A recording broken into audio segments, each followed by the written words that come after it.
All righty. We are here. Hello, everyone. Welcome to Vergence Actual Play. I am Kirsten. I am your GM, and I have lots and lots of coffee. So let's go ahead around the room, and I'm going to start with the actual creator of the game. Why don't you introduce yourself, sir? Okay, hi, I am David. I am the person who wrote Vergence. Okay. Jared? Hi, I'm Jared. I've been play testing Vergence and helping find some fun spots. Yes, very much so. Travis, how about you? Hi, I'm Travis. Also been playtesting, fiddling around with the game, and trying to help where I can. All right. So, what we're going to do today is we're going to be doing an actual play and live streaming character creation and starting off on something called Succession, which is going to be a very intrigue and drama filled game. Let me go ahead and just share out. And it helps if I have my screen set up so that I don't have to look around my camera. That would be good. All right. So I'm going to go ahead and share out the play sheets. So what we've got is we've got a game Succession that we're going to be playing. And this will all make a little bit more sense as we get going. And we also have some characters that we are developing. And what we want to do is get started with initial character creation. And why don't we start with the heir? Can you tell us kind of what you're thinking of for your character, and we'll start kind of getting into this here? So what is an heir? What are you doing? Whoops, I can't hear you. Just kidding, because my mic There we was go. just that. That's better. So an heir is, according to the book, someone who leverages political power and personal ability.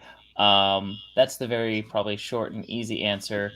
A longer answer is he's probably been training to take over for the throne of Agros, one of the kind of primary Vergence's centers of power, for quite some time, which requires, a good deal of political negotiation and some kind of sneaky snake type stuff, and even being able to hold your own in some sort of battle, which reflects with the kind of starting dots and contrive, engage, and persuade. I went ahead or do you want me to keep going with the character creation stuff? Or yeah. Well, just to give a high level of kind of what people can expect of an heir. An heir? I mean, I'm important because I was born important. As one is. As one is. So an heir, I mean, it gives you quite a bit of freedom of what kind of heir are you? Are you an heir to some sort of minor noble house? Specifically Prince Hades, who I've already come up with a name with. He is heir basically to the actual throne of Agros. So he's pretty high up there. I don't think he's particularly looking forward to taking that throne. I think being heir is just fine. It's that nice mid-level of power. You're next up, but you don't have the target quite on your head. Cool. Yeah. All right, quick question. I am hearing a little bit of secondary chat. Like I'm hearing my voice echoing a little bit, which I think is on other people's streams. So I'm not hearing a whole lot of echo. All right. I'm just hearing a little tiny bit of it. So I guess what I will do is ask if people are watching in the chat, go ahead and throw in a comment, because like I can hear a little bit of secondary after myself. All right. It might have to do with Kirsten and I are in the same house on different levels. I just closed the door. That might help. Okay, that may help. Okay, so all right. So can Horizon Leaf, what exactly, what can one expect of a shapeshifter?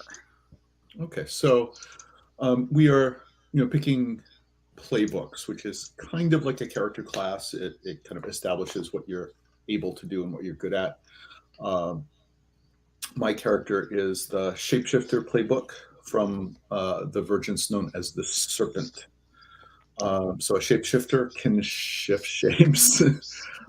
Hey, there's a thought. Big shock, and all of these characters have great cosmic powers and the ability to travel across dimensions of the Umbra, so he can do that. There are different ways to set up any of these characters, so just picking the playbook doesn't tell you what kind of character this is. There are a number of abilities you can choose at the start of the game, and my character, you can build kind of a combat monster shapeshifter, but that's not this character. He's taking abilities related to being able to imitate other people, take their forms, sneak around, become invisible or difficult to see, that kind of thing. This character is going to really lean into angst because another ability Yes. is Tulpa. Tulpa allows you to create sort of an imaginary friend. In this case, this Tulpa is insubstantial, and she is my history for this character is that he had a lover who died under mysterious circumstances. He's very suspicious about that and has become obsessed with finding out who did it and getting revenge. And his tulpa is sort of a simulacrum of what he remembers of her. Only he can see her. When you create some of these abilities, you can pick certain characteristics that they have. So one characteristic I chose was insubstantiality. I can see her. No one else can unless they have arcane abilities to see invisible secret things. So creepy. So that's a little creepy. Is this an ability or is this just something in your character set? Because this could be both. Well, the ability is that I have this invisible character who can help me. The backstory is that this is Ilaria, who you and I, before the game started, Jared had talked about. She is actually your sister, so she would have been Princess Ilaria of Agoros, which gives me a connection to Agoros, which is, since we're going to be playing a succession event, then there's going to be some kind of civil war kind of thing happening in Agoros. So that gives me a big connection to that place. And then in terms of my action dots, the shapeshifter playbook has 3 of those automatically assigned, and then I get to assign 4 more depending on my conception of the character. Again, he's not a combat monster. I've put this into contrive, which is enacting sneaky plans and doing clever things, and persuade, which is what it sounds like, persuading people to do things. So he's if he gets himself into some kind of action, he's going to have to think his way out of it, because he's not going to be great at fighting his way out of it. Okay. So, Travis, the aeronaut, can you just briefly say what the aeronaut is, so that people can have a sense of what, because we're going to be building the characters, and these guys already talked a little bit, so they have some stuff, but Yeah. Well, like most of the playbooks Jared kind of mentioned, these are broad stroke kind of like archetypes to be built off of rather than a specific thing. So every one of these playbooks could be a great deal of things. But in general, the aeronaut represents somebody who is most likely some sort of sky pirate, or that's all you need. Sky pirate. Sky pirate. Awesome. Yeah. Captain of a sky ship. I mean, how can you resist that? Sky Awesome. Privateer. Sky Privateer. Yeah. All right. Yeah. A character from the Maelstrom. All right, awesome. So what I'm going to do is I'm going to stop sharing the screen for a second, and I'm going to show a little bit of the book and explain to everybody. I wanted to start with these three and kind of show you where we're headed. But for those who are watching the stream who have never played this stuff or this is not your normal thing, what the heck is Vergence? Vergence is a game based on a game model called Blades in the Dark. And what I'm going to do is share the screen of this guy here. So David is my husband, and David, he's a guy who doesn't do anything small. I'm just going to say. So he decided to create a role-playing game for his company, Small Cool Games. And, well, so this now has the playbook has 252 pages. This is what a hobby in David's world looks like. So let's get into what the heck we're actually doing. Everyone here is of the blood.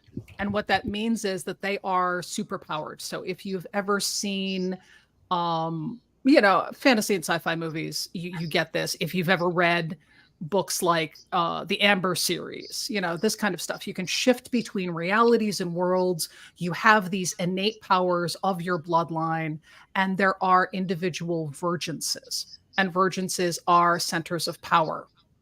The map for the vergences, David, remind me where that is so I'm not just scrolling forever here. Well, you may want to go to the handouts, but it's way at the back in the People and Places chapter.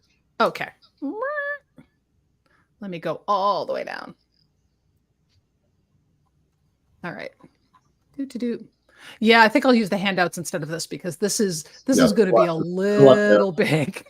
I wouldn't use this whole giant textbook thing. I will stop sharing that and I will use the handouts instead. Yeah, folks in the comments, go ahead and throw in a comment.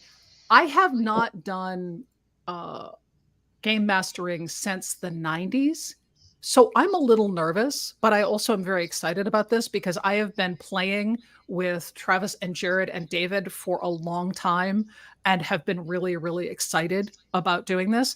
I was not going to GM until I started watching Lawyers and Dragons and watched David Grace GMing and then was like, that's my sense of humor right there, and was very excited about it. So that's why I'm doing this.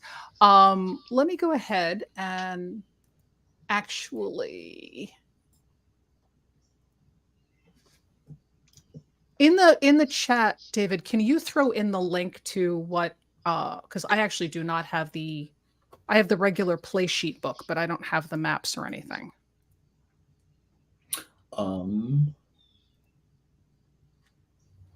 Sorry, I am not as well prepared as I intended to be. I apologize, everybody. Just to clarify, on what website should I do that? On this website here, in StreamYard, in private chat, just throw up the map for I want to explain the vergences to everybody. Yeah. And I apologize, everybody. I thought I was better prepared, and then I got nervous. And this is what happens, which is why we have a screaming goat. Whenever I mess up, I have a screaming goat. Easy peasy. That is how it works. All right. Did you activate it? Did I? Yes, you didn't hear it? Okay. Yeah, I was curious. I was wondering if your mic was like filtering out that noise because your mic was like, no, that's a bad noise. We don't want to hear that. Okay. So I just didn't do it well enough then. Okay. Did you hear the screaming goat? No, No? I think your mic has decided it's not going to play that. My mic has decided. Really? Oh, that is a shame. Nobody gets to hear the goat. It's a wonderful screaming goat. I mean, that's cool of your mic if it's like, the mic's like, nope, that's clearly a noise. The mic is clearly saying no one gets screaming goat. Well, that means yodeling pickle doesn't work either, but that's a good thing because this is, yodeling pickle it's a whole level of craziness. Okay. The comments don't accept files, they accept text. Oh, Alrighty. So David But can if you display the handouts yes. And then and go just to slide down to page. the map of the Umbra, that It should work. be, yeah. Should be, I think, like page. All right. So I'm in the succession AP play sheets. 17. So in the PDF of the handouts, if you play. Oh, okay. There's, That's yeah. what. All right. See, that's why, because Adobe was being difficult for me. So We'll get better at this. we'll get better at this. I'm sorry, All right, everybody. Easy, Ah, easy peasy. We'll fix it in Yeah. post. We'll fix it in post. Yeah, It's good. there we go. All right. The CGI people will handle this fine. All right. There we go. Vergence handouts. That's better. All right. We're 17 minutes in, and this is already a game that I'm like, yeah, oops. Nah. Eh, It's fine. it's all good. All right. Okay. So, mapness. There we go. There's the Umbra. Huzzah. Okay. So, let me actually get a little closer to that, because what I want to do is really just focus on the map itself and not worry about the text. So the Umbra is literally just the vastness of everything. And in that, there are the power centers. So there's a lot of different places one can go, but the core that drive everything are the Maelstrom, which is what the aeronaut is from. So that's where Travis comes from. Agaros, which is where Jared comes from, and the Serpent, which is where David comes from. So, would one of you explain what it means to be from the Serpent, since that's the weirdest of all of these and is the most fun to explain? Okay. Well, I'm from the Serpent, so I will explain that. So this is not a map of terrain. This is a diagram of an infinity of universes that and certain power centers within that infinity of universes. That's called the Umbra. One of the three great Vergences is the Serpent. The Serpent is a creature, a living creature. It's about 1,000 miles long in the form of a giant serpent snake thing. And people live on and in the Serpent. So there are millions of people who are inhabitants of the Serpent. They live on its body, hiding in the scales, building villages and towns and fortresses, and a great city at the head called Crown. They also dive deep into the body of the Serpent, and there are millions of people living within the blood and flesh and bones of the Serpent in various ways. The Serpent unlike the other two Vergences, which are fixed, the Serpent slithers through the Umbra, sliding from one world to another. So the environment outside the Serpent changes. It might be a regular, normal world like we live in, but it might go into an ice world or a volcano world or someplace really, really strange with very different physical laws. So the people of the Serpent, especially those who live on the outside, get very used to making contact with new peoples and dealing with a variety of different environments over time, and they are constantly sending scouts out into the Umbra in the environments around them to see where the Serpent might go and what they might have to be prepared for. All right. So let's go ahead to Agaros. Agaros. It's a cool place. We live in caves, and we decided to make most of our technology around combustion engines because that was smart. No. So Agaros. So Agaros is a world of kind of infinite tunnels and cave systems and all that. And at the center of it all is this big sun-like orb, which is where, kind of a lot of our technology and religion and all that sort of kind of comes about. And the various kind of bloodline characters at some point when they have their special thing, they go to the orb, they get burnt up, and then they get, remade as they should be. Yeah, so it has a kind of vaguely steampunk feel to it. A kind of a little less airships, more, probably like mining, like drill ships, I guess. And a little bit of kind of a Greek theme to it, as you've maybe noticed with some of the names, Prince Hades, or I believe there's a Hector, Methane. I can't pronounce the elite royal guard's name, but Enkephalon. Enkephalon. So a little bit of a steampunk, underground Phalon steampunk. has a lisp. It makes it harder. So a little bit of a underground steampunk with some Greek flavoring. Awesome. All right. Maelstrom. Travis, tell us about your home. Yeah, the Maelstrom is a maelstrom. It's a giant storm. It's a world that is devoid of fixed ground.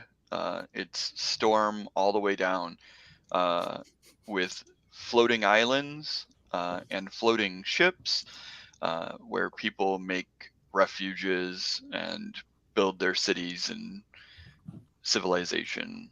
I don't think the people don't all natively fly, so across the Umbra you can find anything, but most of the primary places are by default kind of resembling normal people by our Earth standards. So we've got very normal humans in this place, the same as the Serpent and Agaros, but just dealing with different conditions. Awesome. So if you are not part of the three main anchors, actually, anchors is the wrong word. Sorry, anchors is the wrong word. Three main vergences. You are of the lost. So you can be a blood-powered character, but not be directly part of the royal family lineage bloodline. And then there are lots of other places. So can somebody take a shot and explain, so how does the construct and the great herd fall into this? If these are vergences, what's going on outside of this? Jump in, anybody. Oh, okay. I was gonna say, so those are so Vergences are cities essentially in this kind of big thing. These are your towns, anchors. They have enough power to kind of matter, but not really. So there's power there. There's something usually great going on. So, for example, the construct is some sort of super hyper futuristic technological city with a massive AI construct that some would argue is kind of borderline a Vergence in itself. There's probably some politics there. The Great Herd is this massive kind of mind interconnected elephant-sized group of elk that kind of travel and have some sort of ancient knowledge and all that. So it's real and important enough to be something that's regularly there. It's not kind of a quick made-up world you can go to, so it's a little bit harder maybe to use your special reality shifting powers there. Same as with the Vergence, but not as bad. If I got that correct. You got the gist of it, yeah. Okay. Awesome. So, all right. So I'm going to stop sharing the screen and we're going to get into character creation. So in the handout that I'm going to be showing, I'm actually going to start by sharing. So there are different groupings that every Vergence or every power center has. And the Lost, if you are not part of these regular royal families, you can be things like, for example, a trickster. And a trickster would have powers like you're not attuned to a particular Vergence. So you haven't either drank the heart blood of the serpent or dove into the center of the maelstrom or been lifted up into and exploded and rebuilt from the heart, the sun at the center of Agaros, the orb, sorry. but you have powers of your own. So you start with basic things like this.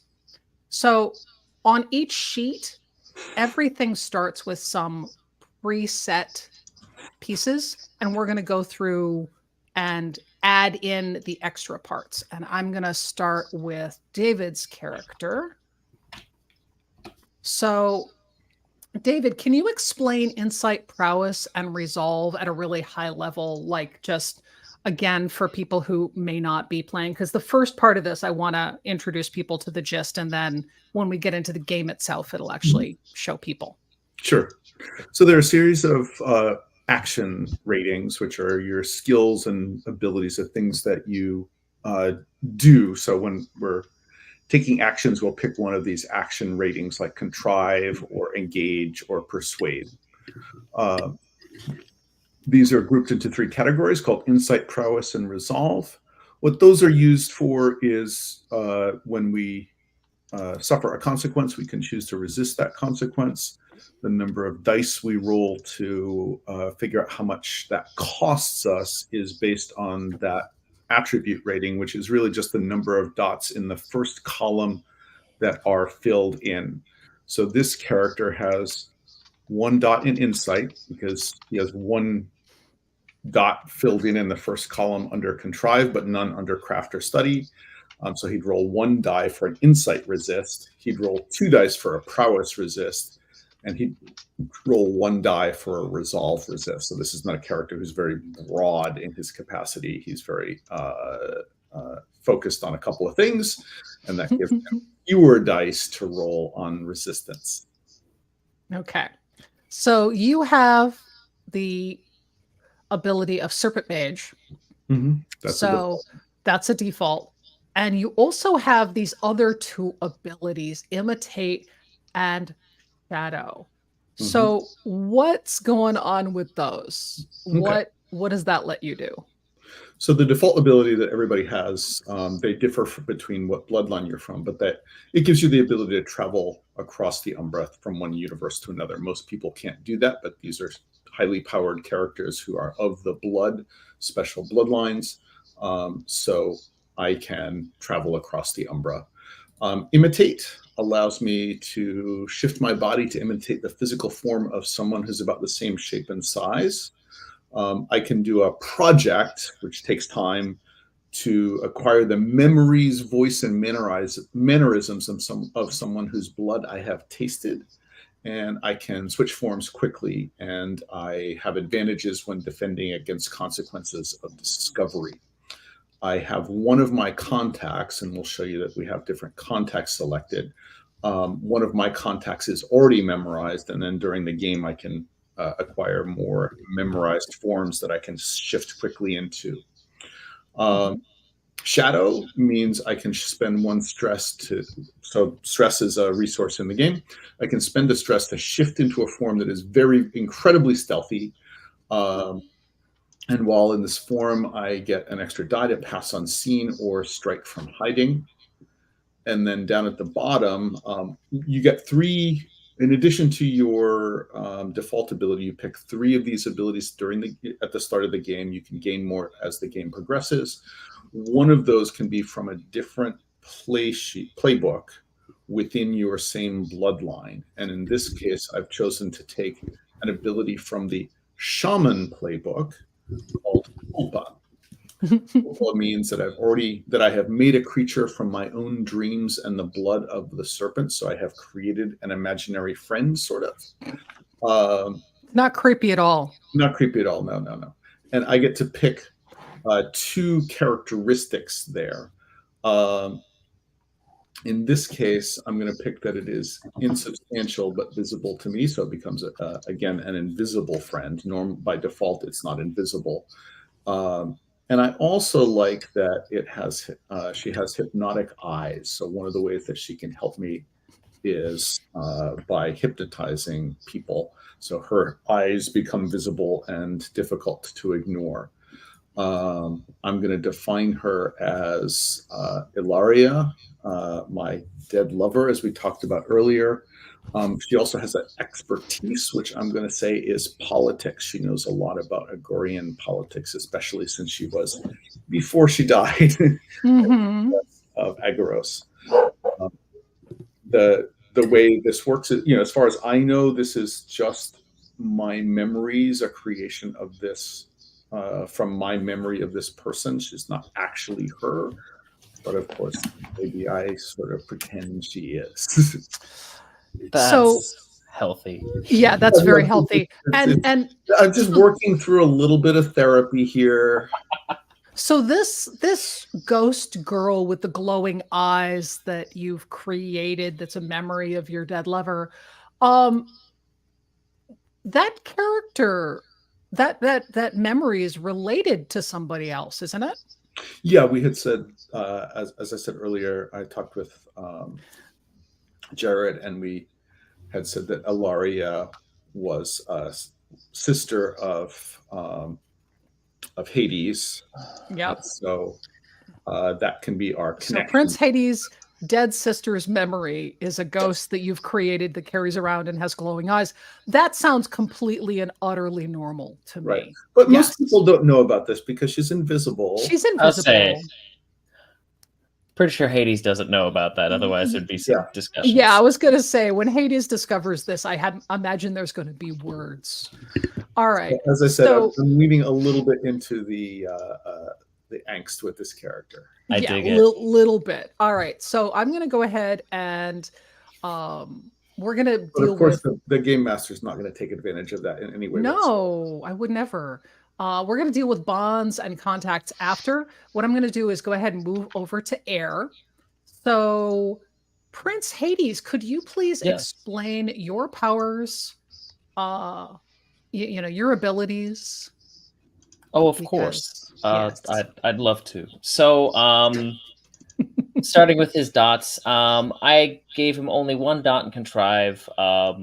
He's maybe not quite as I think he's a little bit more honest than a lot of. I think he's a little bit of a revolutionary, a little bit of a progressive in Agorian politics, which may not make him super popular. But he's got 2 dots in persuade, so he's good at talking his way. Or sorry, 3 dots total in persuade, so he's very good at talking his way out of those situations. 1 standard dot in engage, so he's been trained in dueling and all that sort of stuff, and small scale warfare. And I'm going to leave his last dot open for now. We'll see what I do with it. I might just hold on to that one for now, just to see where it shows up in play. I have a couple ideas. As for his abilities, he has, the standard one for Agros and Blaze. So when he uses the power to shift worlds or do whatever, his eyes glow, heat and light radiates off him. And the 2 abilities I chose so far are retinue, because every prince needs a retinue.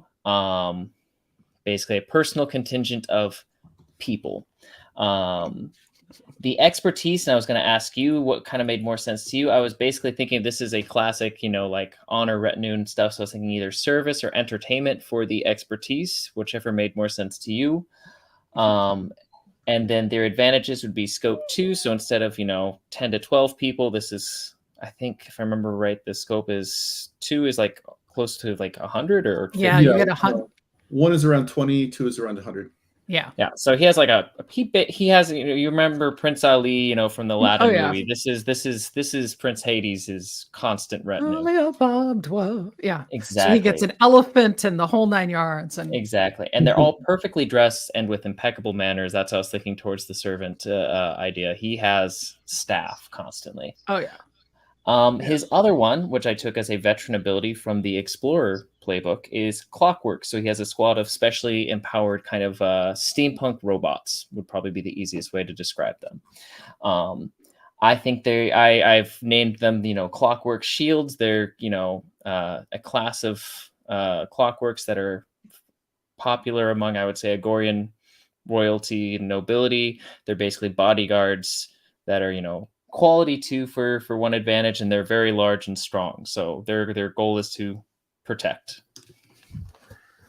All right, fantastic. So let us go ahead and we'll go to the and then maelstrom. Oh yeah, sorry. I was gonna Go say, ahead. and the last dot, I'm gonna also leave open, so some surprises might still pop up.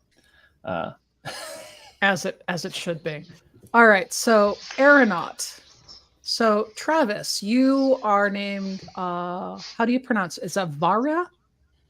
Varia. Varia. Okay. So tell us about you. Yeah. Well, don't worry. You can play this game without planning. Because I'm really sorry, Travis. I kind of Can threw totally you dive into in. this completely. I just showed up. That- Oh wait, you guys have characters already? Okay, hold on. Jeez, where are my dice? No, yeah, I've got no prior planning except for the fact that I was planning to play the aeronaut. So I've been kind of thinking about things or making choices as we're going here. One of which was a choice determined by David's tulpa. Yep. But that's besides the point. Anyways, I'm playing an aeronaut and I'm kind of forming this character up right now. I have we went over the basic of an aeronaut, sky pirate. My character specifically is going to be that in a more direct way.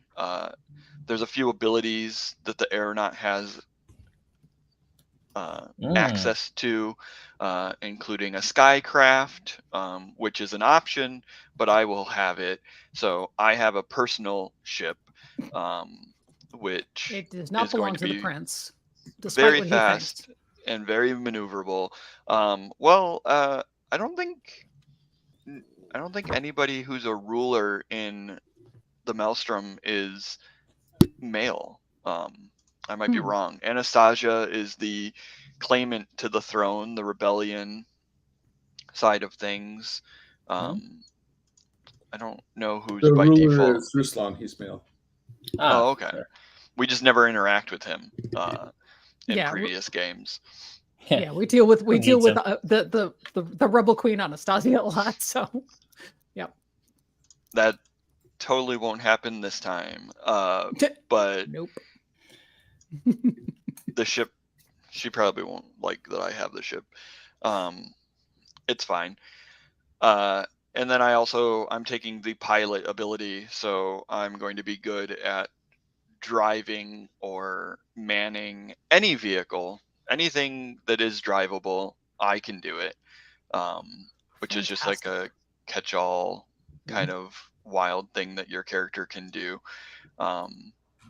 And I have a final ability that I took from a different play sheet, so of a veteran ability, and I took the storm sense from a different play sheet. I believe that's the Stormcaster who has that. But it basically means that my character is very in tune with the air in any given place, but also kind of in tune just with the power, the kind of shared ability that each bloodline character has or like draws from their various Vergence power sources.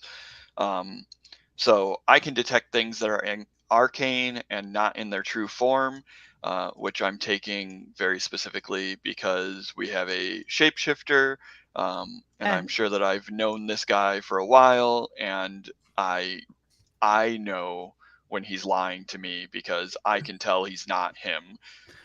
And you also can see the tulpa because of the arcane ability. Yeah, it says I can detect arcane. I don't know if I can necessarily see it on the same level as him. Like, I maybe don't see her form constantly like his character does. But I probably know it's there and doing things. So, yeah. But Definitely.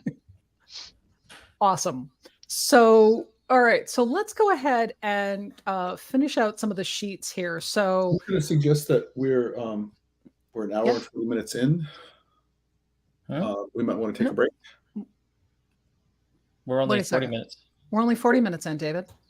Start at 10. Never mind. Yeah. Lost Yep. Yep.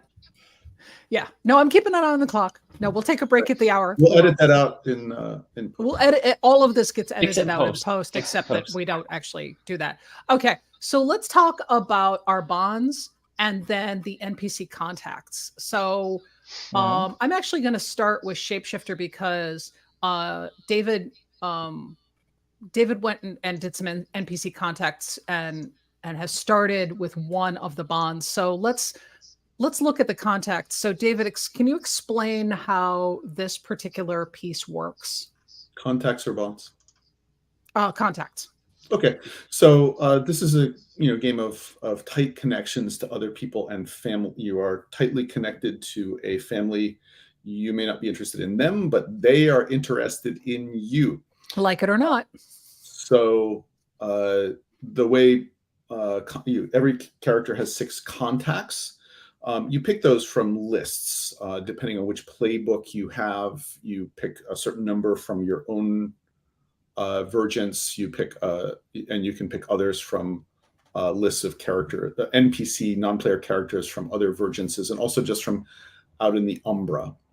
I have picked 2 from the Serpent. One of those has to be a parent.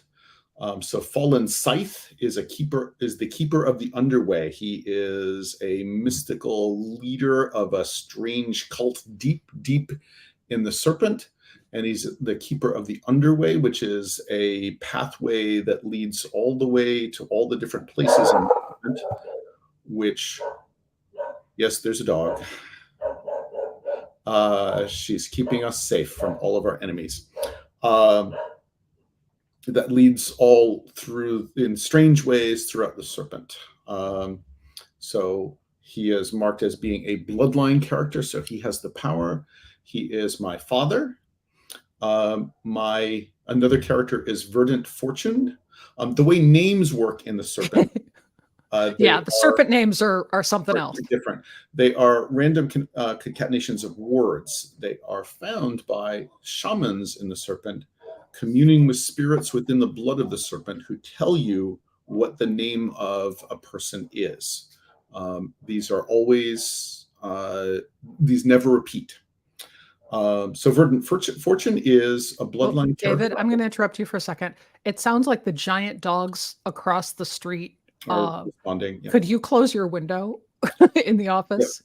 Yep. Because I can. Okay. All right. That's what happens when you have animals, and yes. So yes, we live on a planet with things. So he is a bloodline character, and I have marked him as a sibling. So he is my brother, just to make things even more angsty. That's optional, but I decided he's my brother. And he is a traitor. He is specifically banished from the Serpent for some terrible, undefined, at this point, crime. And to be banished from the Serpent serpents put up with a lot. Yeah. So they put up with quite a lot. It takes a lot to get banished. He's been a bad boy.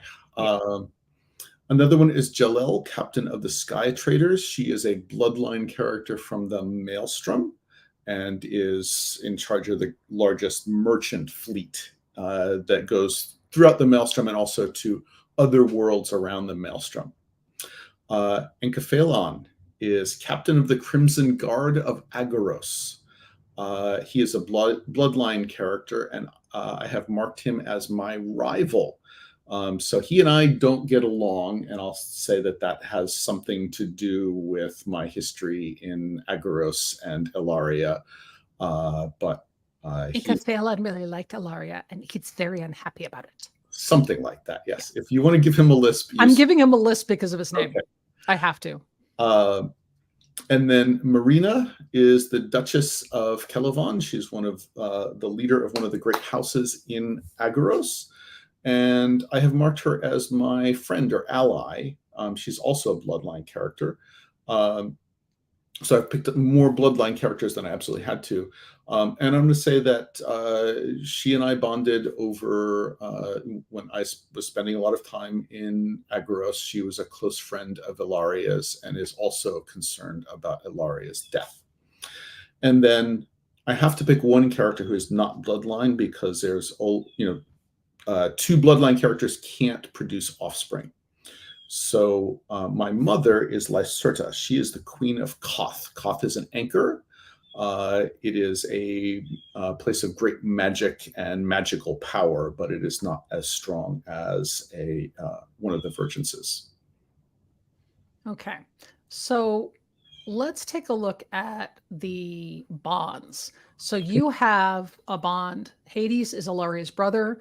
He and I want to know exactly what happened to her. So you both believe that her death wasn't an accident, even though it officially was an accident and everybody believes it was an accident except for a few people. It's fishy, yeah. Okay. So bonds are just a role-playing prompt telling you why you are connected to other player characters. You technically don't have to have a bond with everybody in the group, but you certainly can. There are default ones that you can just fill in a name if you want to. Or you can write your own, which I did in the case of Hades, because that just kind of helps to find the relationship. And then I haven't figured out, I don't really have a read on Travis's character yet, so I haven't really figured out what that bond would be. Okay, so Travis, what do you think would be a good bond for Varia and the shapeshifter here? Horizon. What do you think? What do you think would be good? How do you know each other? Yeah, I mean, bonds are, each character potentially has bonds back or forth, so two people can have conflicting or different stances on each other. If you're looking at from me to, what is it, Horizon. Leaf? Horizon Leaf. Horizon. I don't know. I mean, we could, obviously we're going to be making all of this up in general. Yeah. I don't necessarily know what exactly Horizon has been doing. I don't know if Horizon goes to the Maelstrom or spends time there, but I was thinking that Horizon, well, this is from my character's perspective. Yep. I was thinking that Horizon caused me some great deal of trouble in the past by either just infiltrating an organization that potentially I was a part of and causing trouble or trying to murder somebody, or maybe even impersonating me and doing the same. If and that might be related to this ongoing investigation of his business, if that would have led him to the Maelstrom at some point in the past. Obviously, it looks like things are very tied to Agoros for a lot of what's going on for his story. And then he is from the Serpent himself. But yeah, I'm not sure. And obviously, we could make something up completely differently, but that was my first kind of guess. I like it. So David, what do you think your character did to Varia? Well, I do have a connection in the Maelstrom to Jalel, so it's not like I've never been there or had anything to do with stuff there. Obviously this is a sneaky character. He spends a lot of time in other people's forms, connecting in weird ways.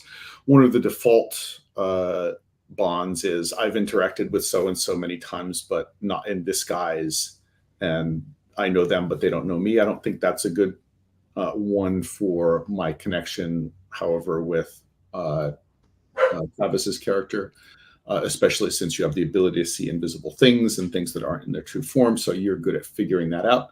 But let's imagine that I was in the Maelstrom in some other form, and you figured that out because you have the sight. So you could see that something strange was going on, and and confronted me, and we talked about it, and you were nice enough to not blow my cover. Does that sound right to you, Travis? Yeah, I was thinking something along those lines Okay. as well. Something like, I'm keeping your secret, But Yeah, you keep my secret, and I've done some favors for you in exchange. Something like that.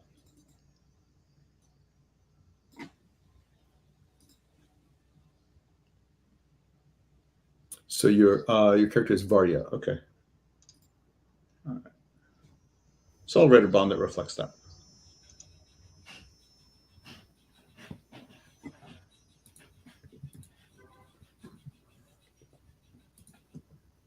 I dig it.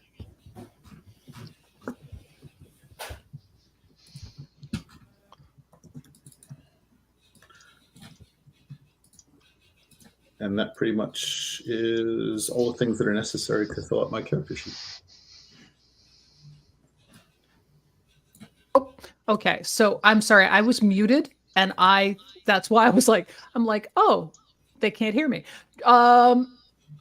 Jared, please go ahead and tell us about your character's contacts. Yeah, of course. So I just finished those, so that's a good time to do that. So I have to start with choosing at least two from my bloodline, Agros. So I chose, of course, his mother, Anhedron, the Queen of Agros. That's his bloodline parent. And then next would actually be the one that's highlighted right there, and the word that's hard to say, that guy. Encephalon? Yep. Enkephalon. I mean, you can decide how it's pronounced any way you want. The worst part is I think he's supposed to be a sibling, and that's really bad that I don't remember how to pronounce his name. Well, you my probably call rival him is your brother. Yes. Okay. And I think that's why he maybe even like blames Horizon Leaf for the death or something like that, or maybe some sort of kind of backstory there. Okay. So bring in some family drama there. I also chose his non-bloodline parent, which was Anastasia. Oh no, Anastasia is just a good friend. Oh, okay. All right. Sorry. The non-bloodline parent is Inkhefel, a courtier and spy. So someone not of the bloodline that still is somehow good enough to be involved in politics. Under his notes, Inkhefel fixes problems for a price. And they don't quite get along.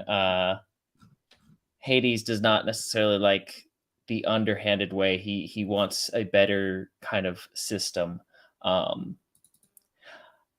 Next, under other places, though, he has Anastasia, which is a that shouldn't say rival claimant, not a rival. Yeah, there we go. So this is she's a rival claimant in the Maelstrom, just in the claimant. Sorry, yeah. In the Maelstrom. So that's why she's potentially friends with the upcoming prince to the Maelstrom, is because they can make alliances now, and so as they secure their power, they can build stronger bonds between the two Vergences. So they get along quite well. Both of them, I imagine, are somewhat rebellious progressives, so much in the Vergence political worlds, not traditionalists by any means. And then, of course, in the Serpent, he knows Iridescence Joy, a warrior Yep. prince. Based on his quick description in the thing, he desires glory and respect, egocentric, aggressive, skilled. That's someone good to know, someone manipulable in the Serpent. And then, of course, we have Caledra, the primus of the blue faction. And it didn't say a chart for it because you have bloodline, you have parent, you have sibling. I wanted to float the idea, and feel free to turn this down. Caledra is his child. I like it. Oh. I like it. She's not of the blood, so she kind of got semi-disowned by the family, right? So she's kind of worked her way up in the underworld of Yeah, she's a mafia boss. Yeah, but she's Yeah. done great things for herself. I'm very proud. Jared's breaking the roleplay aspect. We don't have a check mark for "is my child." Yeah, so I made a new one. Yes, there we go. Make a note in there. I like it. I like it. So the blues and greens are the groups that run the underworld in Agaros. So she's got some juice. Oh, for sure. She's Yeah. she's a scary person. I mean, All right, fantastic. and then for the connections, at least from Hades' side, Horizon Leaf and I both once loved a person who is now long since dead, the dead sister. We sometimes get together to share a drink and mourn together. I wasn't quite sure for Varya and Hades. How does Varya feel about Anastasia? Yeah. Oh, about Anastasia. Anastasia's fine. Damned by faint praise. Okay. She's okay, I guess. I don't get into fine. politics. Yeah, I mean, I'm thinking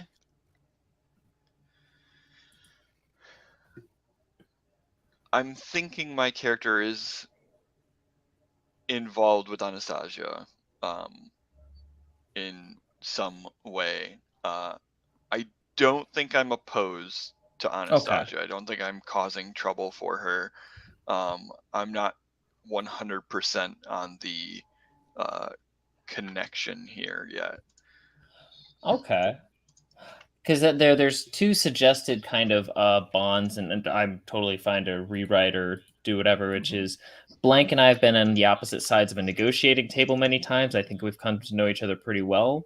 Or I saved Blank's life once. It's a long story, and I'm not sure if Blank remembers it the way I do. I could see. You said you're trying to negotiate with Anastasia. I'm assuming you're doing that at very much arm's length. Like, you're probably not openly like making these deals because Anastasia is not the ruler. No, you are not the ruler. So no. either of you doing that is There could be a big diplomatic incident if you're not careful. There is maybe some sneaky squirrel stuff going on there. I'm not sneaky, but I would be open to that potential that I am helping facilitate that. Yeah. Like, I dig it. Okay, so basically we've been kind of at a negotiating table plenty of times, and we've kind of gotten to know each other through there. Yeah. Cool. Okay. All right. So it's the top of the hour. So why don't we go ahead and I'll throw up the screen. We'll take a 10-minute break. When we come back, we'll do the bonds and the contacts for Varya's character. And then we'll start with the campaign and everyone's initial scene. Does that work for everybody? Yep. We also do need to set up the alliance sheet. Oh, yeah. Oh, yes. Yes, that's true. We need to set up the alliance sheet. So, okay. So we'll set up the pieces for Varya's character, the alliance sheet, and then kick off the game. So let me go ahead and stop sharing that. I will throw up this overlay and we'll just all mute and Yep. be back in 10 minutes. Sounds good. Awesome. All righty. And let me actually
Hello.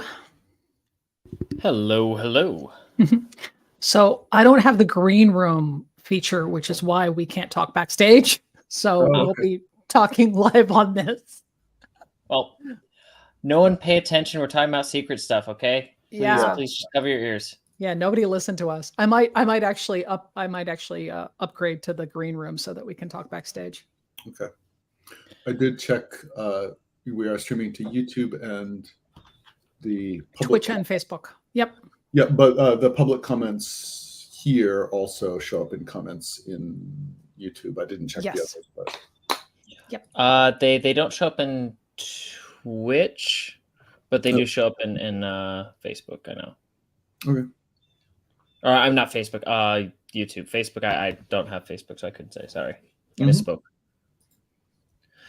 I wanted to float what because I was thinking about it. Because I'm not quite sure how this works in Vergence or how taboo that is. Because I know two bloodline characters can't produce children, Mhm. but obviously they still do have romances. Correct? They do. Yeah, you They can't do. stop people from doing stuff like that. Yeah. Which was my rationale for having a relationship with your sister. We couldn't get married, Yeah. but we did have a. But it does definitely piss off the powers that be when bloodline characters tie up with each other, because it means that I think it's you're expected to still have children elsewhere. I would imagine. Yes. Very Greek, like. Yeah. Because I was almost debating on Anastasia, maybe also playing into that like weird Romeo and Juliet thing of like, being a lover, cool. or sweetheart or something. Yeah, that would be cool. I think I like that. If you want to All do right. that with And set that up with your character, I think I that's put us back on screen. So okay. Kind And of we'll back, get- kind of not. We're just chilling. Kinda No back, yeah. stress. So No stress. No it's stress. all good. Just It's chilling. all Just good. chilling. This is like behind the scenes edition. Behind the scenes edition. Yes. Find So- out what happened. This is Travis. the blooper reel. I figured out that the little bit that I'm hearing was off of your stream.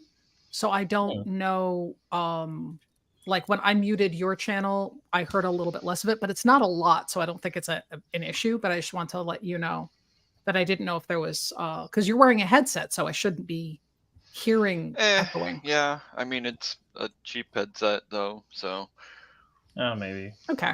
Well, it's all Huh. good. All right. So as I just told David, I looked at the settings, and the reason that we can't talk backstage is because I have not upgraded to the version of StreamYard that has a green room.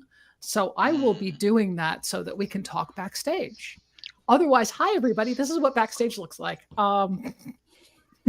So It looks like the front stage, except it looks like the front stage. Right.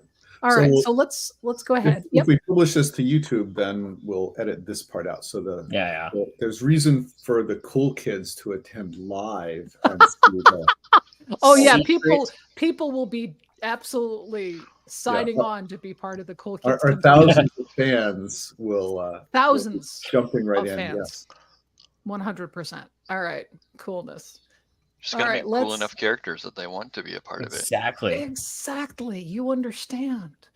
All right, so we are let's focus on, let's see, there's Our the aeronaut. aeronaut sheet. All right. And let me zoom in a little bit here so we can make this all right. All right, so let's do contacts for Varia and make sure the bonds are set, and then we'll go over to succession, and y'all can build the succession page the way you want it to be.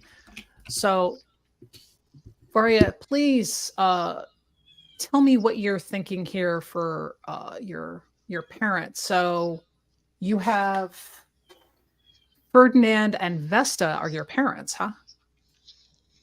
Awesome. Yeah. So these are some contacts. When you're building characters, and especially the contact list, it is sometimes a good idea to not pick all your contacts if you have the ability to hold off and see what the other characters are doing, because the more overlap, the more interesting things typically are. And yeah, so obviously everybody's going to have some unique contacts though, especially with the picking your parents. So I have Vesta, which is a Leviathan hunter, and is going to be my mother. I imagine I don't really interact with her, and she's kind of just a background character in my character's life. But maybe I would have spent some time on a Leviathan hunting vessel as a youth, or before I had ascended or gone through the process of jumping into the storm, the eye. And Ferdinand is my father, who also happens to be a rebel commander, under Anastasia. I think that Ferdinand was probably also like detached character from my character's life, until after I went through the eye, got my bloodline powers, and my character is not as keen on a lot of the Maelstrom politics, a lot of the Maelstrom sensibilities. I think that the Maelstrom as a general, and this will vary every game because you make up what the truth is, so it doesn't really matter. But in general, I get the vibe from the Maelstrom that there's a lot of, what's the word I'm looking for? Rigorous isn't the right word. Regimented. It's very regimented, very controlled, strict. One of the play sheets is called the Storm Knight for the Maelstrom, and it represents a person who works with the like elite guards or warrior caste within the Maelstrom. And I feel like my character is just not about it. It kind of conflicts the general like ruling structure of the Maelstrom kind of conflicts with the airy, free nature of certain individuals. Yep. And so I think my character was kind of repelled after gaining bloodline powers and kind of being accepted into this world, or being offered like higher stations. I think my character rebelled against that and fell in with Anastasia, who ostensibly is trying to make the Maelstrom a better place. Very and cool. so I have Anastasia as a positive contact. I think my character would have at some point picked up work or began doing rebellion type things, potentially on her own at first, and then kind of like being brought into the fold. And I think that's when my character would have more or less reunited with her father, who already is a rebel commander for Anastasia. And yeah, so rebellion stuff, it's fine. That's normal. Cool. That's only Disrespect like the the plot system. of an entire series of science fantasy movies or something.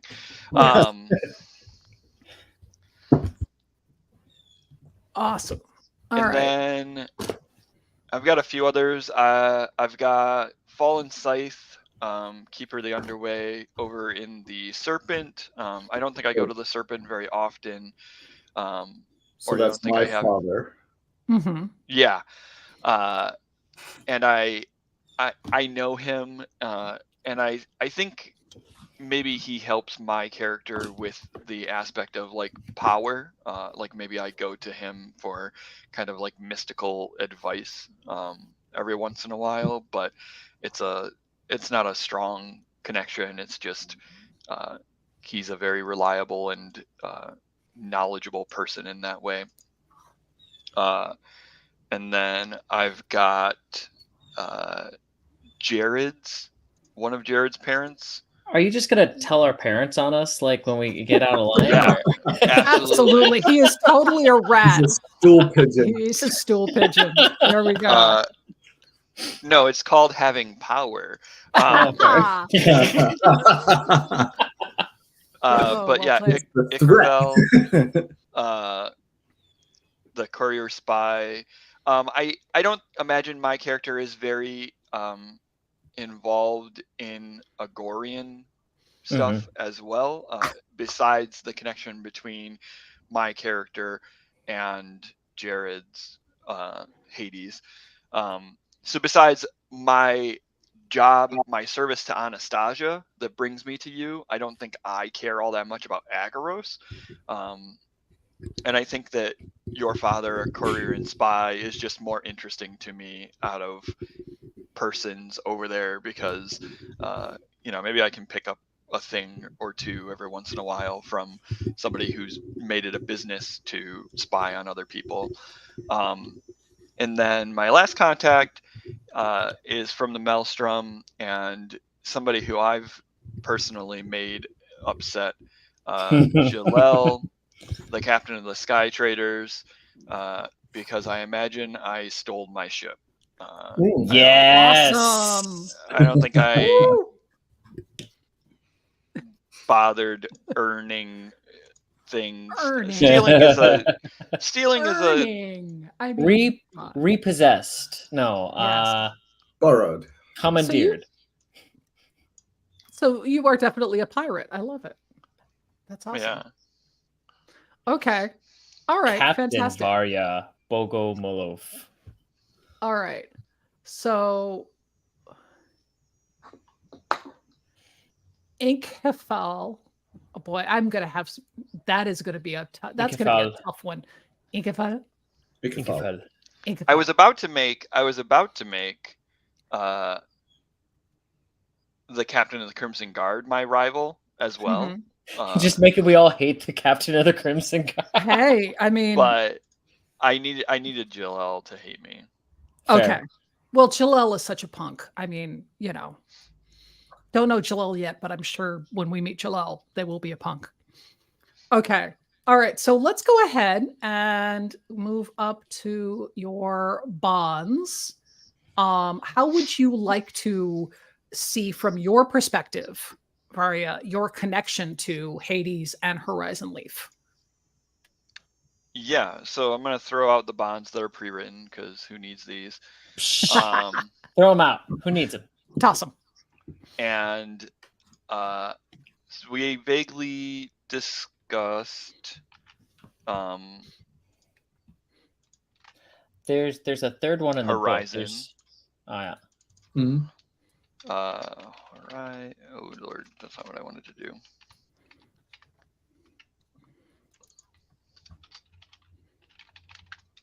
Okay, that's fantastic. Well, I was going to have it be Horizon. You are contacts also with Jalel, and we have this sort of tenuous agreement of I don't ruin your secrets, but I need something in exchange. And I don't know exactly what trouble you get into when you're shapeshifting and sneaking around, but I'm imagining it's valuable enough for you to have utilized your powers to help me steal the ship from Jalel. Okay. Which is totally fine because Jalel had no idea you were involved and blamed it entirely on me. Okay. Yeah, that looks. I like it.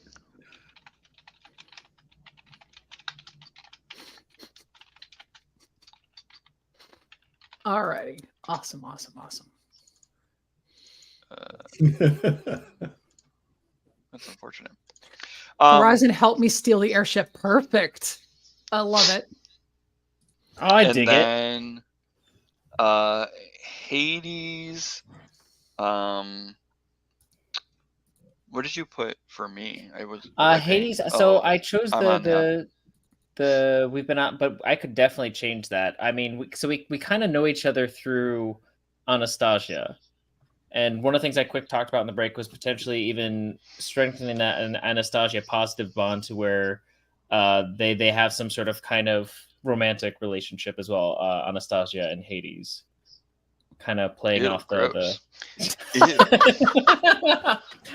Ew. So if we basically Varya and I are let's see, both sworn to someone, or I don't know. No, just trying to figure out how to phrase that, because mine says Varya and I have been opposite sides of a negotiating table many times. I think we've come to know each other pretty well. Yeah, you think. You've got retinue, clockwork. You don't have your last ability. You have persuade. Yeah, there's two. I'm or 3, 4. I'm choosing between, so we'll see which one shows up first, essentially. Mm-hmm. And to be clear, the game specifically says you can hold off on making certain choices and just reveal them later on during the game. Yeah, which is the best way to do it until you need to be a pilot. Well, I had to start with pilot. I couldn't find that out in the middle. Hey guys, Yeah. does anybody know how to drive this thing? Yeah. I know. I magically know how. Yeah, just download that Kung Fu. Thank you. That was exactly where I was headed.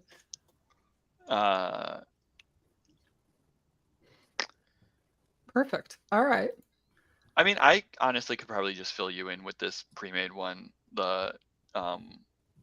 Yeah, we've been on different, like, because I don't know if Varya was always on Anastasia's side or something like that, and maybe that caused some, or even some small Agros trade deals and stuff back when you were still part of the system, you know. I don't think Varya was ever fair part of the system. Yeah. Well, maybe you were less estranged from the system in the past. Yeah. Yeah, I think she was always kind of like in a position that was pretty orbital. Like I imagine the Leviathan hunters are like, they serve a purpose, but they're kind of like freelance. They're not really tied to anything. So I imagine she grew up pretty estranged from the pomp and military. I was trying to think of one. I really want my bond to Hades to be like Hades as a little like nanny boy, like I can't stand Hades, but he's an incredibly useful person to have around or something. He's a useful tool. No, but Anastasia makes me. Anastasia makes me because she thinks he's cute. Anastasia. Let's see. I'm really only friends with Hades because of Anastasia. Right. I'm going back to the aeronaut sheet because this sounds like I like where this is headed. So, how do I spell Anastasia? I don't know how to spell this. It is Anastasia.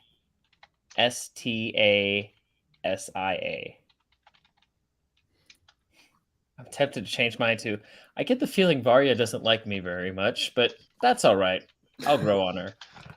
Or grow on them. Yeah, grow on them. Yes. You are professionally charming after all. Exactly. That's true. I was raised to be charming, not sincere. Oh, very much so. Did I abuse her? No. Yes, thank you. Show tunes for 50 points. When the prince also plays the wolf, it's a perfect show.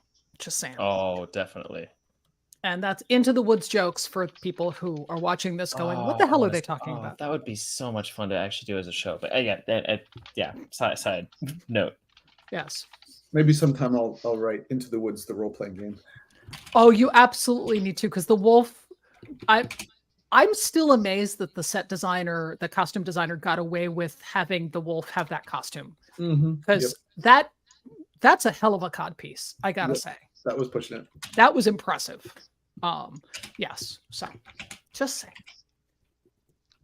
All right. I don't understand what Anastasia sees in Hades, but I respect her too much to cause trouble. I love it. That is all right. There we go. That's the thing. Okay. Now I will move over. That's a tight bond, I gotta say. That's a well. We're gonna solve that problem in the very beginning. Okay. So let's move over to the succession sheet. So this is a crisis in Agoros. You are going to be thrown into a big succession crisis very, very, very quickly. And you have a couple of things. You have 3 upgrade points that you can spend. You have void stones automatically. You can choose who they are connected to. I will tell you that each of you has is tied to a void stone with one of your parents. You don't necessarily like that. You don't necessarily have to take their calls, but don't be shocked if they reach out to you because your parents are a little on the, helicoptery parent side sometimes. My mother never calls me. I got a stiff handshake for my last birthday. That's about as But your father does. Your father calls. I regifted the stiff handshake to him for my last birthday. I was gonna say, and he was so grateful for it. It was kind of pathetic. No, I'm only kidding.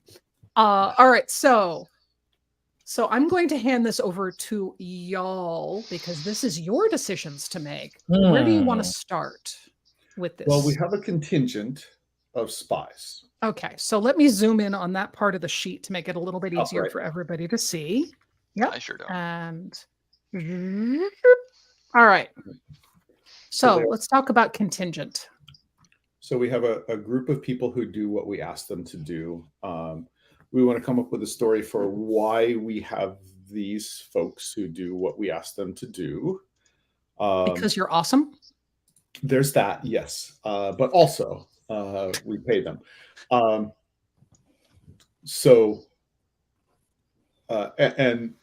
we could decide whether we want to give them a name or a personality or a leader. We can also give them edges and flaws. We can give them either 0, 1, or 2 edges, and they have to have exactly the same number of flaws as they have edges. I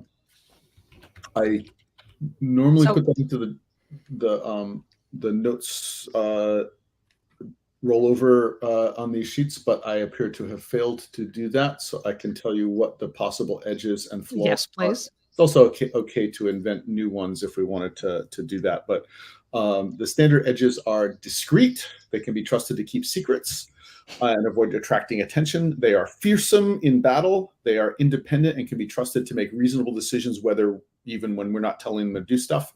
They're loyal. They can't be bribed or turned against us. And they're tenacious. They can't be deterred from a task by fear or difficulty. Those are the edges.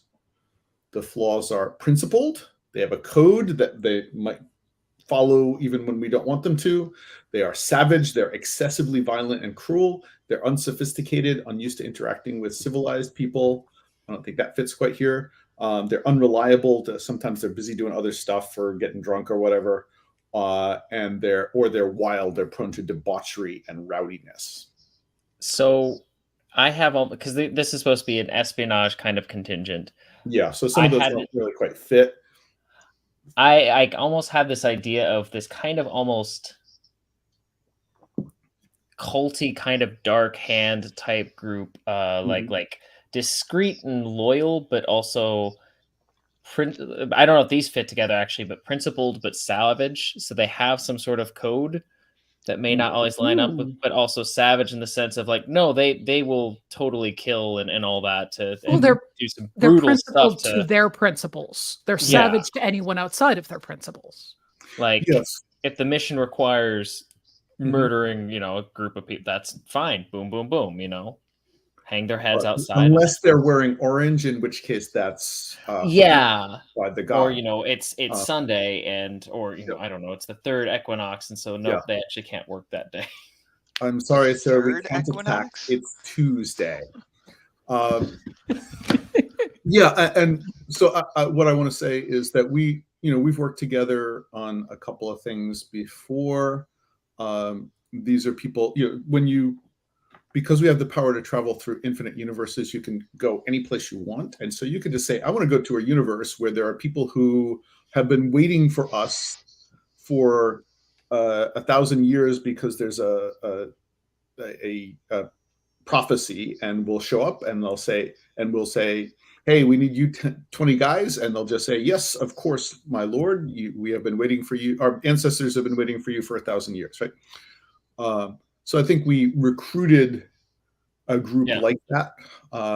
And, they are very sneaky. They are very capable of blending into weird environments or going to a Vergence and fitting in among the common folk.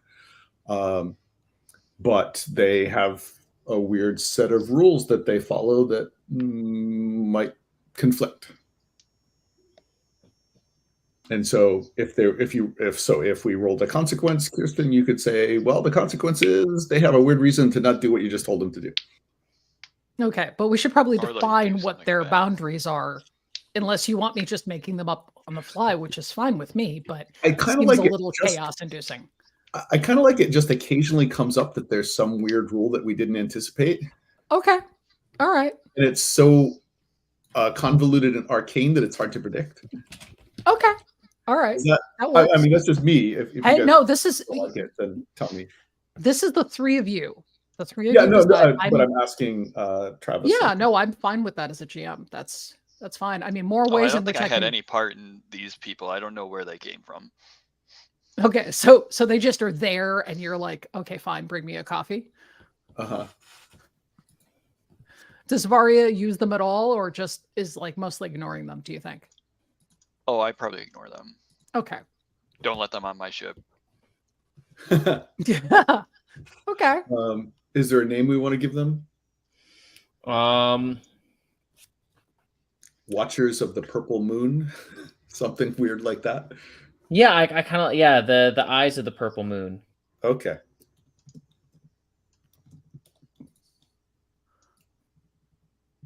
Alrighty then. Okay. And you were suggesting, I'm sorry, I which was just- loss? I was thinking for sure loyal. Mm-hmm. Or sorry, no, for sure discreet, and then possibly loyal. Sure. And then with principled but savage. Or principled and savage, yeah.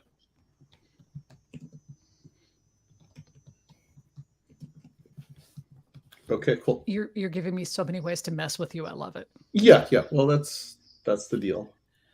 And then we have 3 upgrade points that we have to spend, or we can bank them.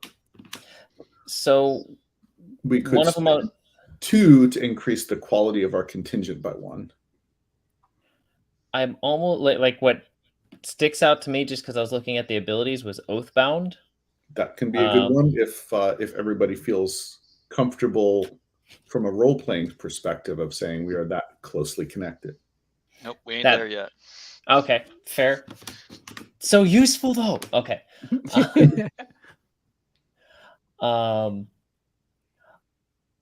We could, I mean, depending on how much we want to play the alliance and faction game, if we get Confederates, that could be nice. Just because we could start stacking. Analyzing codes. I'm sorry, Confederates. Each scheming cycle, you get an extra favor from factions of who you have an alliance to instead of 2. Though we don't have an alliance yet. So I would think of that as something to buy later and be very useful, but maybe not necessarily start out with. All right. And then the last idea over the main abilities, and other than that, I was thinking then resource upgrades in the sense of we have some sort of base, but I don't know if we can just bank it for now.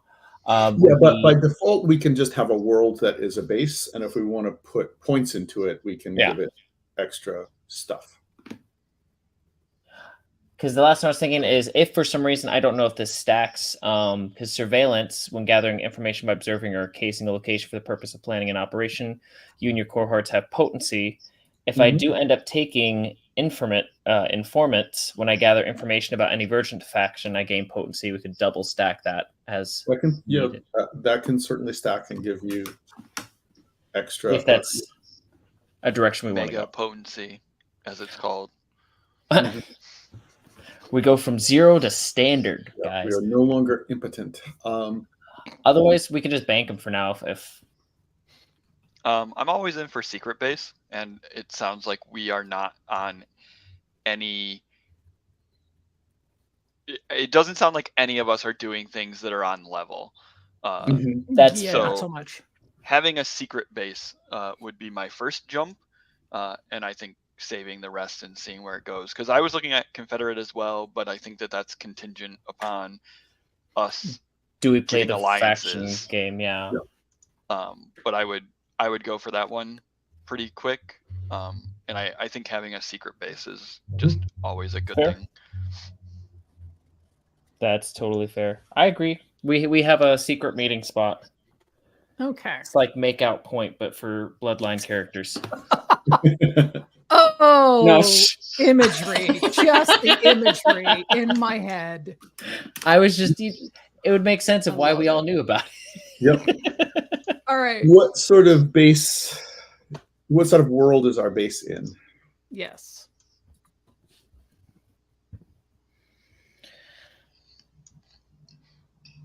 So we probably all have conflicting ideas of what a good plan is. No, you have to hide inside of the serpent. No, what is wrong with you? What about kind of what could be referred to as kind of a twilight world? So it's kind of always in that like sunset kind of dawn type area where the sunset just kind of revolves kind of like 360 degrees around. Yeah, somewhere with like a purple moon, maybe. There we go. Possibly where we picked up the cult. A big purple moon overhead, and I'm just trying to think. Yeah, very jungle-ish, though otherwise, with luminescent wildlife and flowers and stuff, and kind of maybe vaguely, I want to say Babylonian style, kind of like hanging gardens, style buildings and constructions and all that. Okay. Do you want to call it just Twilight? Yeah, Twilight. Does that mean it's badly written fan fiction? No. Okay. Only if there are no shiny vampires. In fact, if you bring a shiny vampire to this place, the laws combusts. The cult will kill automatically combusts. Okay, good. I like it. There are 50 shades of grade there, surprisingly. Only 50. Sorry. I'm just thinking about the monetization possibilities on YouTube right now. With this I'm you mean us being struck? Well, that too. They said the name also, struck. Yeah, but also the possibility of no, yeah. Hashtag. We could always just play a little bit of a Taylor Swift song, and then we're going right down. Yeah, no. All right. Okay. So I notice on Voidstone, Savaria, you have your Voidstone tied to Hades' dad. That's cool. Cool. Nice. Okay. He's a spy. He's also one of the only non-bloodline characters, because it's just easier. Bloodline characters are more reluctant, I think, to give up Voidstone connections. Like, I would love to have a connection to Anastasia, but for the purposes of protection, I can't do that. I was going to say that's a booty call Voidstone it's right there. Too dangerous. For Hades. That's entirely a booty call Voidstone. Excellent. And so we should explain what Voidstones are. Yes. Probably. Yes. So the cell phones of this game are... Well, kind of, because they're also teleporty. So these are refined stones from the void, which is a place at the edge of the universe where the laws of causality breaks down. People search for these stones and refine them into void stones. If you have a void stone, you can attune it to a subject. That's a person, place, or thing. And somebody with the power can focus their mind into an attuned void stone and make a connection even all the way across the umbra to the target of that void stone. If it's a place or thing, you can observe it, or you can step through to it and basically teleport there. If it's a person, you can make a psychic connection to them. They can try to block that.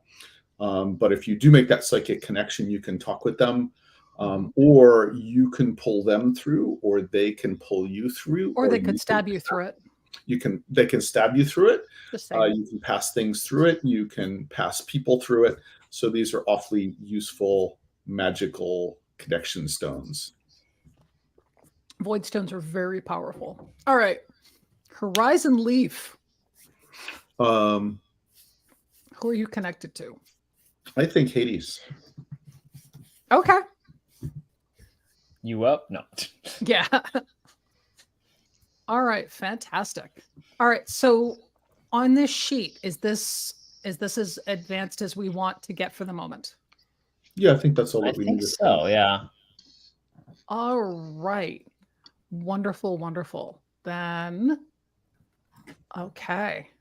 I'm going to stop sharing that screen and we're going to get into our initial scene. So, Horizon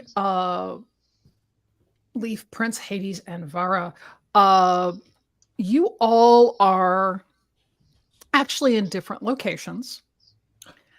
And Hades, as will be obvious in a moment, you're going to have to go last.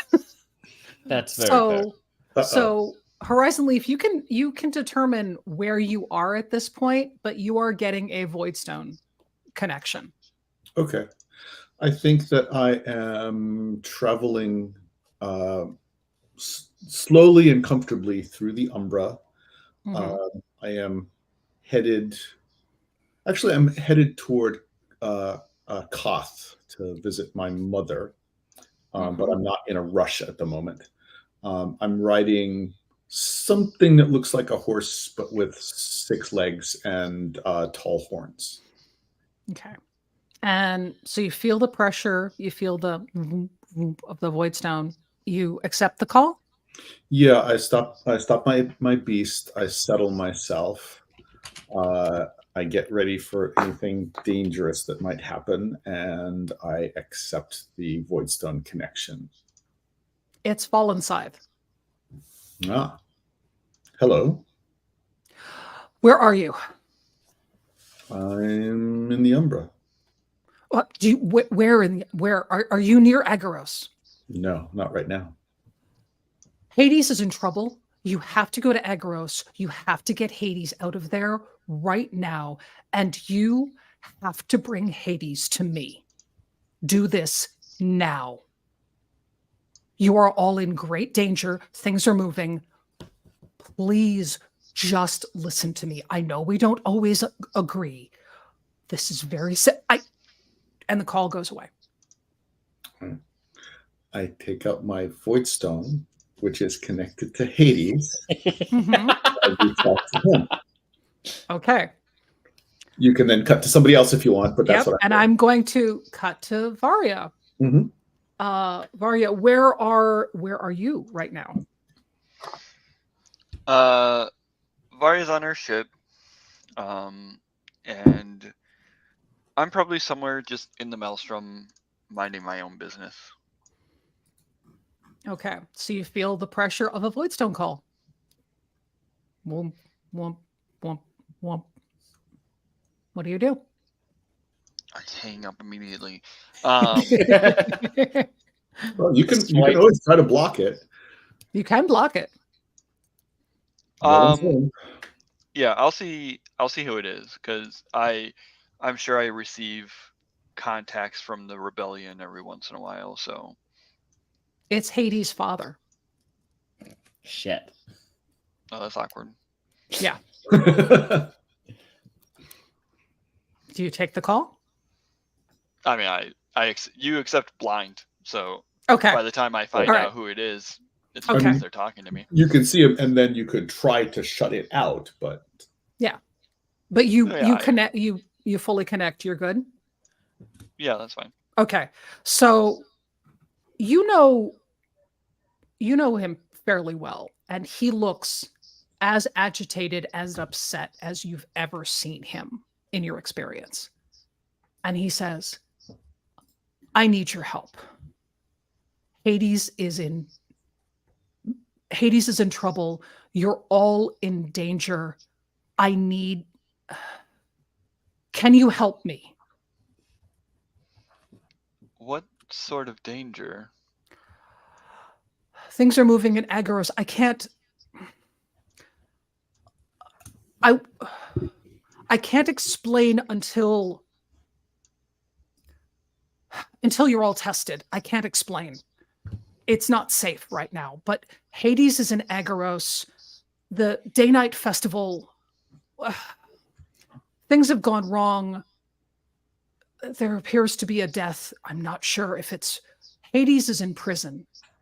I need you to get him out, and I need you and Horizon Leaf to go and find Fallen Scythe. Fallen Scythe has to test the three of you as fast as possible. You're all in grave danger, not just of your lives, but also your souls and your power. I can't think explain more. I wish I Varia could. will just kind of hang on the word for a second, and just be like, so I have some normal fees for breaking people out of jail. You know that, right? I do not care. I will sell a kingdom to solve this problem. Your soul, my soul, our powers are in danger. I need you to do this. Can you do this? Will you do this right now? All right. He looks a little frustrated and says, I like Varia. I know Varia doesn't like Hades. So but... Inhafal says, thank you.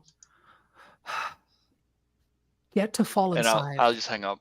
He says thank you, and I hang up. Okay. All right. I just drop the connection. And he's still I'm just like- talking, and he's right now. He's so upset. Okay. Oh, Varia, you're my favorite always. Hades. Yes. Oh. You wake up.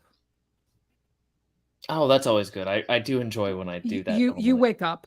You are in the nicest cell in Agaros. You are sore. You have apparently some damage. You are covered in blood. And you don't know how you got here or what's happened to you in the last week of your life. Oh my, that's a long time. It's a long time. This is an unhappy moment. And there is a guard standing on the other side of the bars holding a void stone going, ah. And the void stone is sort of pulsing, and the guard is just holding it going and looking at you, smug as hell. Oh, is that for me or? Apparently so. Oh, would you mind giving it? I wish I could. And turns and walks out of the room and shuts the door. Oh, that was remarkably unpleasant. Yes. This is also a guard that you are really surprised this guard is being rude to you. This guard is not normally that stupid. Okay. Huh. What's the last thing I remember before kind of losing time and waking up in this cell? You remember planning to you were traveling to Agaros for the day-night festival, and were very much enjoying the whole concept of, okay, you've got 2 days and 2 nights, and minor inconveniences of law breaking are wiped away. Everyone just has this wonderful Ah, free Mardi Gras kind of experience. And it's like The Purge, but like less murdery. yes, exactly. And you were very much enjoying it. Um, you had just gotten to Agros, and you were making all sorts of connections for these wonderful parties. You had a few plans. You had something you were planning on doing that was very much going to be unpopular, and you were looking forward to, but you can't Of remember course. what it was. And that's all you remember. Okay. Huh. How big is the? Oh, I guess they have a cell properly This is built. the nicest cell. This is velvet and marble, and there's gems, and I mean it's a beautiful cell. It's also a cell that has runic symbols carved into the walls. That's what I was checking. Yes, that are meant to capture powered Yeah. beings. So There's something keeping me from just walking out of you here. That's can't what I just wanted walk to out double of here. check. You can't just warp out. This cell is built specifically so that if you are put in it, you are staying in it. Huh. Well, shit. I think he breathes out a long stream of smoke because I decided for his mark, he's just kind of constantly leaking this very sweet, kind of almost tobacco-y type smoke. Very nice. He's like a human engine. And yeah, I think he's gonna basically kind of quick make sure his cot or whatever in the cell is comfortable Oh, it's a enough. lovely bed. It's Good. carved. It's ancient wood. It's carved. It's incredibly comfortable. Is there a book or maybe something you can write with or something in the cell? Oh, there are books. It's you have well, frankly, you have all the implements that if you wanted to do damage to yourself, you could. Oh, for sure, Um, for sure. but there is also a table that is set out with food, Oh, amazingly perfect. wonderful foodstuffs. And Agaros is very, very careful about their cuisine. They are very, very, this is what you have come to expect in your life. Okay. There's a bookshelf. It is the most comfortable of apartment cages that you could imagine, As befitting your station. as As befitting your befitting my station. other than the Yes. cell part, this is not an unpleasant experience, No, but it's a very comfortable experience. I think he's going to sit down, start kind of picking at the food a little bit as he gets some writing instruments and all that kind of ready. Start sipping wine, and he's going to start penning some letters.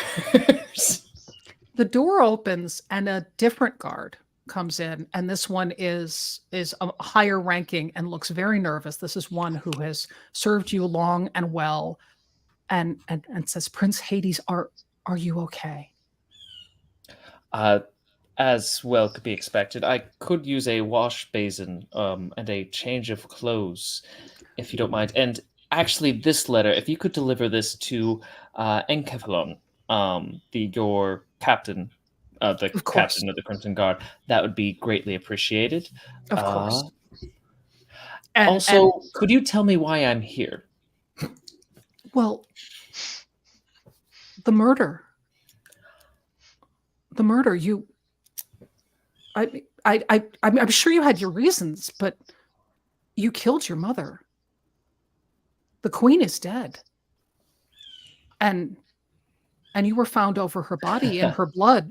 With No, I'm as so as sorry. no, that's not quite possible. I'm pretty sure we'd all feel it if my dear mother was dead, and I most certainly would remember committing matricide.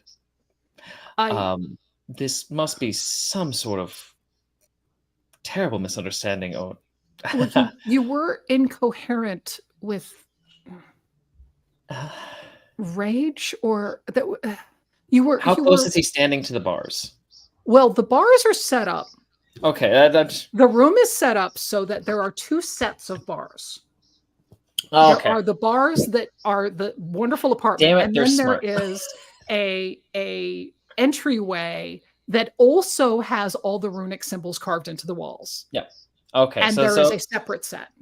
So he 'cause can take the letter, but there is actually a if you look he down, can't there's reach through and grab this guy and drag him closer no, to the there's bars and He's leave not him. that actually stupid. on the floor, Yeah. there is a it's actually in silver and it's buried in the floor. It's this wonderful filigree line, and his toes are right at that line, and Yeah. you know he's not allowed to cross that. Like they are not allowed to go closer to the prisoners. Hmm.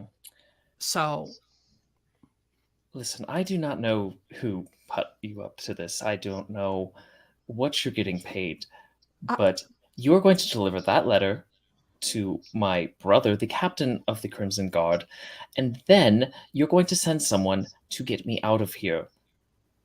I I will deliver the I will do everything I can. I did not I'm so sorry. And he looks Not as sorry scared. as you're going to be if someone doesn't get in here and explain to me what actually is going on very soon. Okay? He looks even more scared. The blood drains out of his face. He leaves. You do the Yeah. claw on Hades his is very much like, no, but I'm pretty sure we'd all know if the queen of fucking aggros actually died. Okay? Like, no, there's no. Well, He refuses to okay. believe this. Denial is more than a Yes. river in Egypt, and he has Yes. not seen a bus. So it's easier Okay. than dealing with any sort of potential grief or actual consequences. So All right. So we are at the top of the hour and we're going to take our second 10-minute break. And when we come back, we will see what your friends decide to do with this news and the crisis. All right. So I'm going to go ahead and throw the banner up and we will be back in 10 minutes. Woo. Wee. and now we can talk about the secret stuff. Yeah, except that we're still on the stream because I don't have a green screen bathroom. If we want to have like a green screen room, we could always just shift over into Discord. That's true. And Let's do that. Let's open Discord for now, and then I will make sure I have the back room set up for the next one. Can't quite open both at the same time. I would have to pop in and out. No, then don't worry about it. Don't worry about easy. it. Yep. All right. All right, see you guys back in 10.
Okay.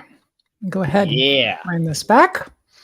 Oh my goodness, we're all back. It's like All magic. right. And I see one of our friends is sending up a care. Thank you, sweetie. Much appreciated.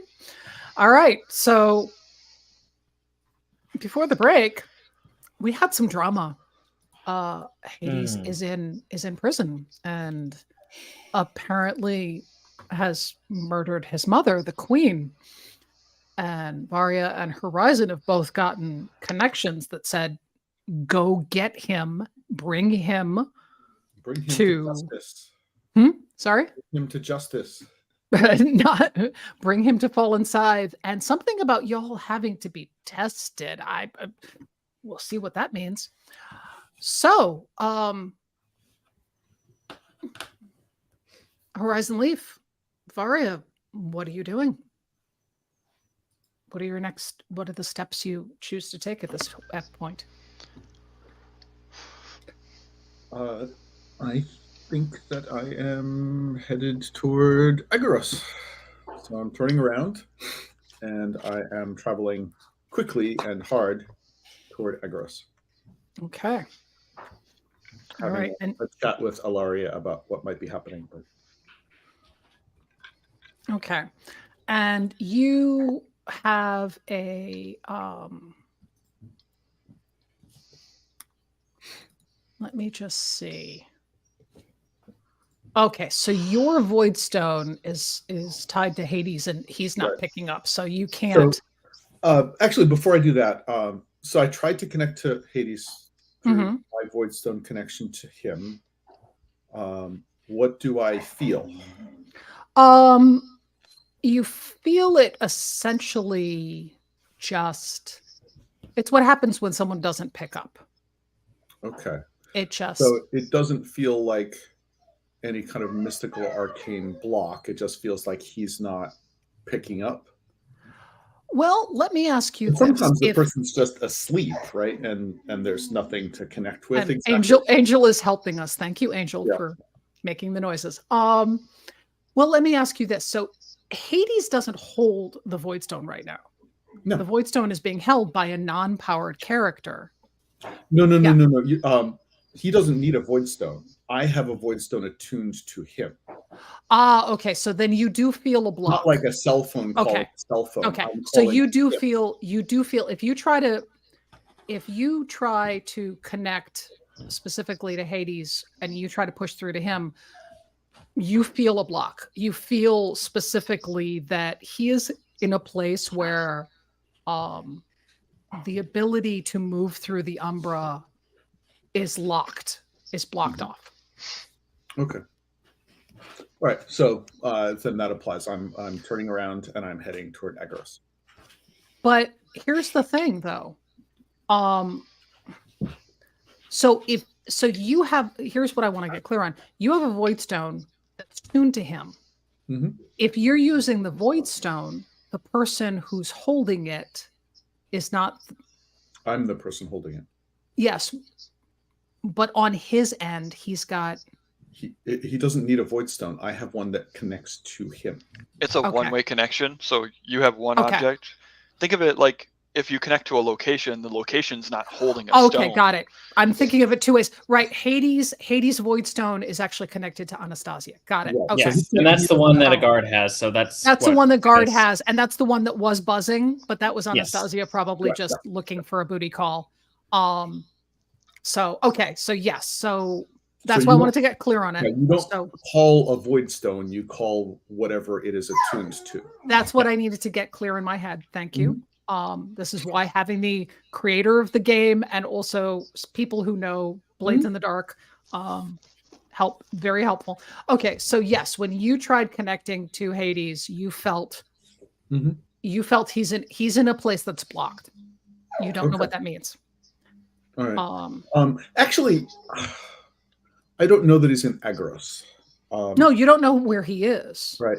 But you were told he's in Agoros. You were told he's in prison. I was told he was in Agoros. All right. So I will head toward Agoros. Otherwise, I would be.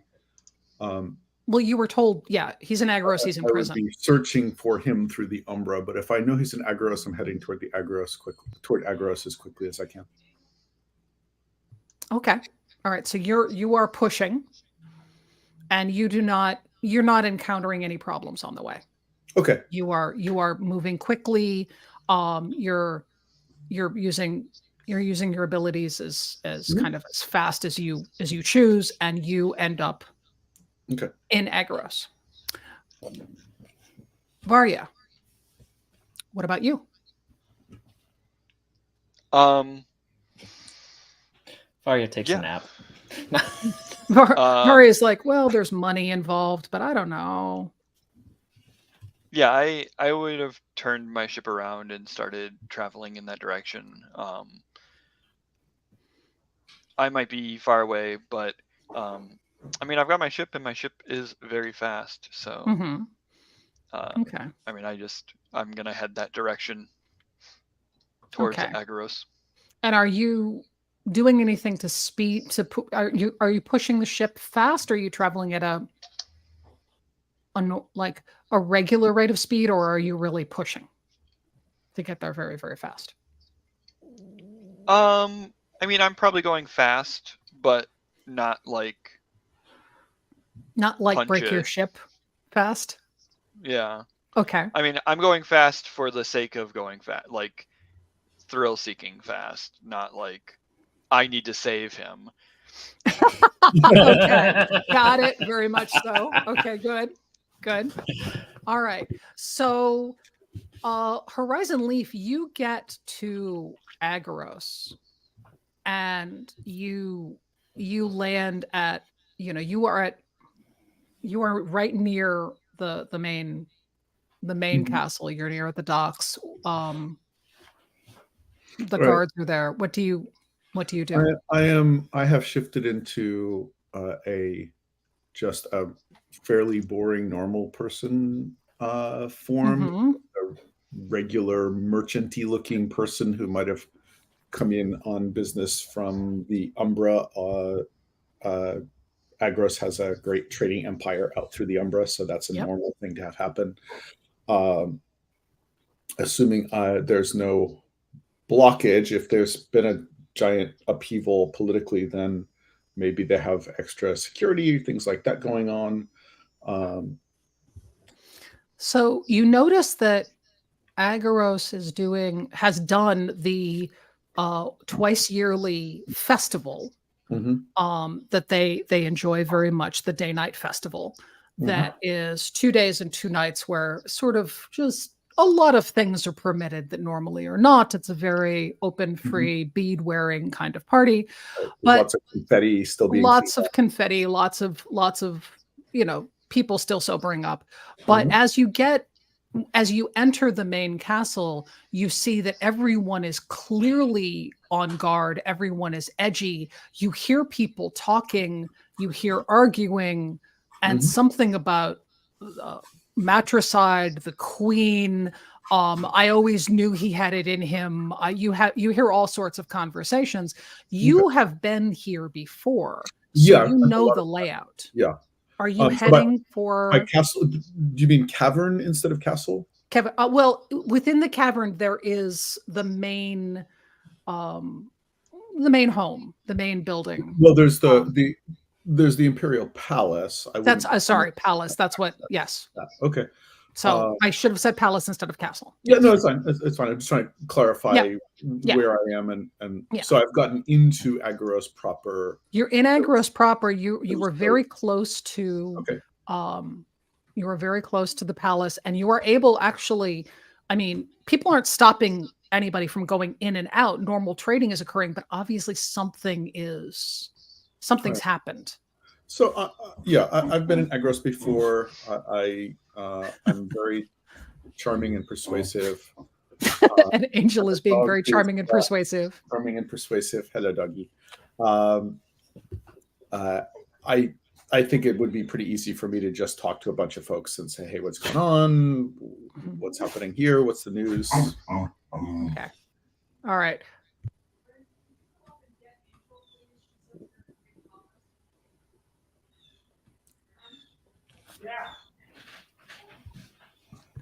How to piss off a teenager in 10 easy steps. Okay. So,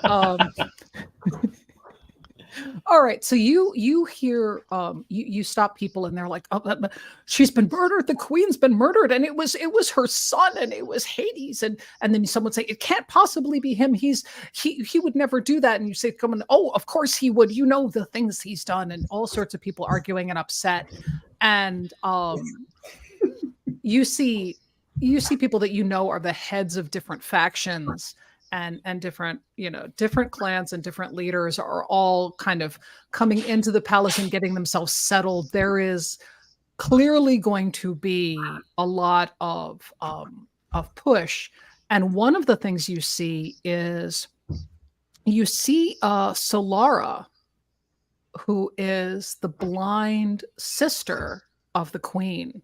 And you see her standing at the end of the hall, and she's staring out the window, and she's wearing all black, and she's just painting a picture of majestic mourning.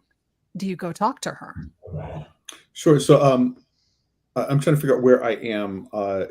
You have entered the palace, and Okay. at the very, very end of the main hallway is essentially the reception room. Okay. And it is a large. There were no guards? There are guards, but they're Okay. not stopping you. Everyone Okay. is clearly, you're a trader. You're coming in, you have boxes Okay. in your hand, or you're carrying a satchel or something. Obviously, you belong here. It's fine. Okay. And this is unusual. Normally, you Yeah. have to explain yourself. Normally, you Sure. have to show So papers or permission or on the way in, when people were talking, I mean, I assume before this, I would have had the opportunity to just talk to just random regular people. yes, or pick up a newspaper. random regular people on the street, merchants. They're all saying variations on exactly the same thing, which Okay. is the queen has been murdered. Hades did it. People are debating whether or not that's going to be Okay.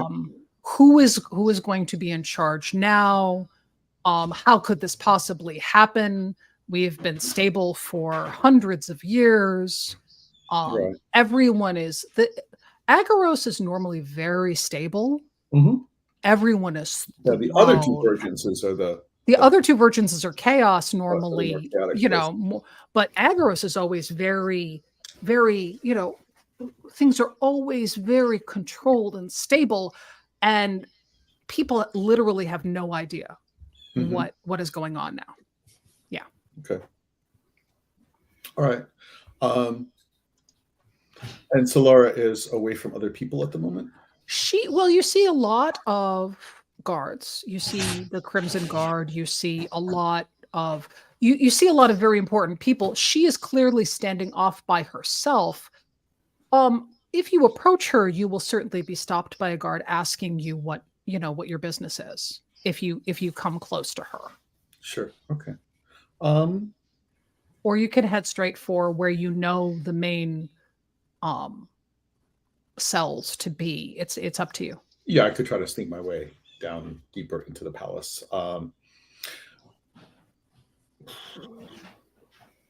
Yeah, I think I want to know more.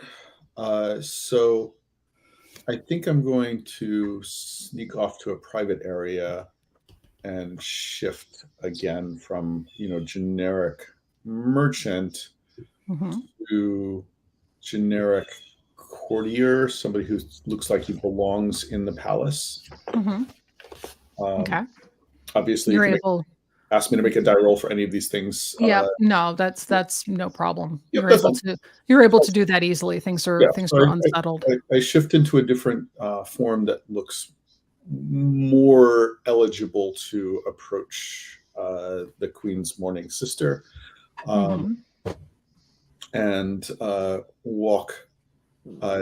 So I think I am in a form that's an older, harmless-looking gentleman, perhaps using a cane, Mhm. and I am approaching her slowly and diffidently. If a guard stops me, then Mhm.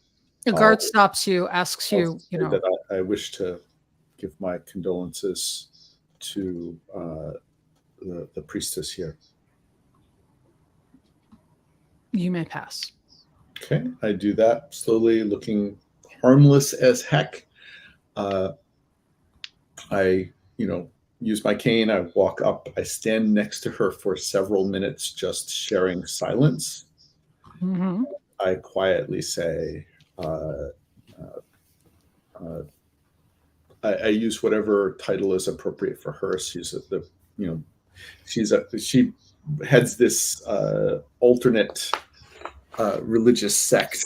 And Mm-hmm. I know she was somewhat estranged from her sister. And I think Ilaria is letting me, kind of filling me in on some of the details with regard to the politics of how this is played out.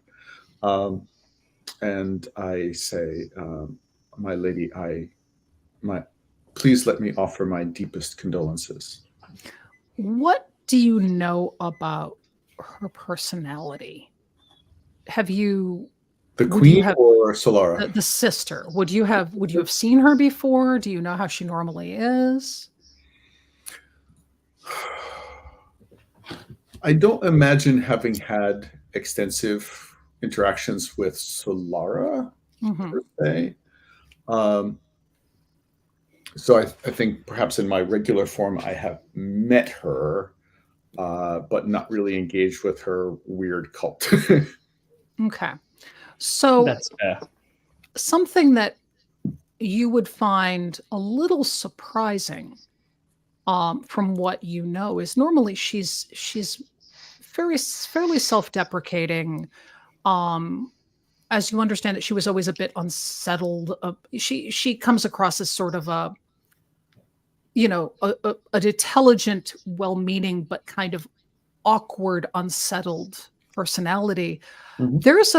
There's a core confidence that you feel, and you are very good at sensing when people have layers going on. Mhm.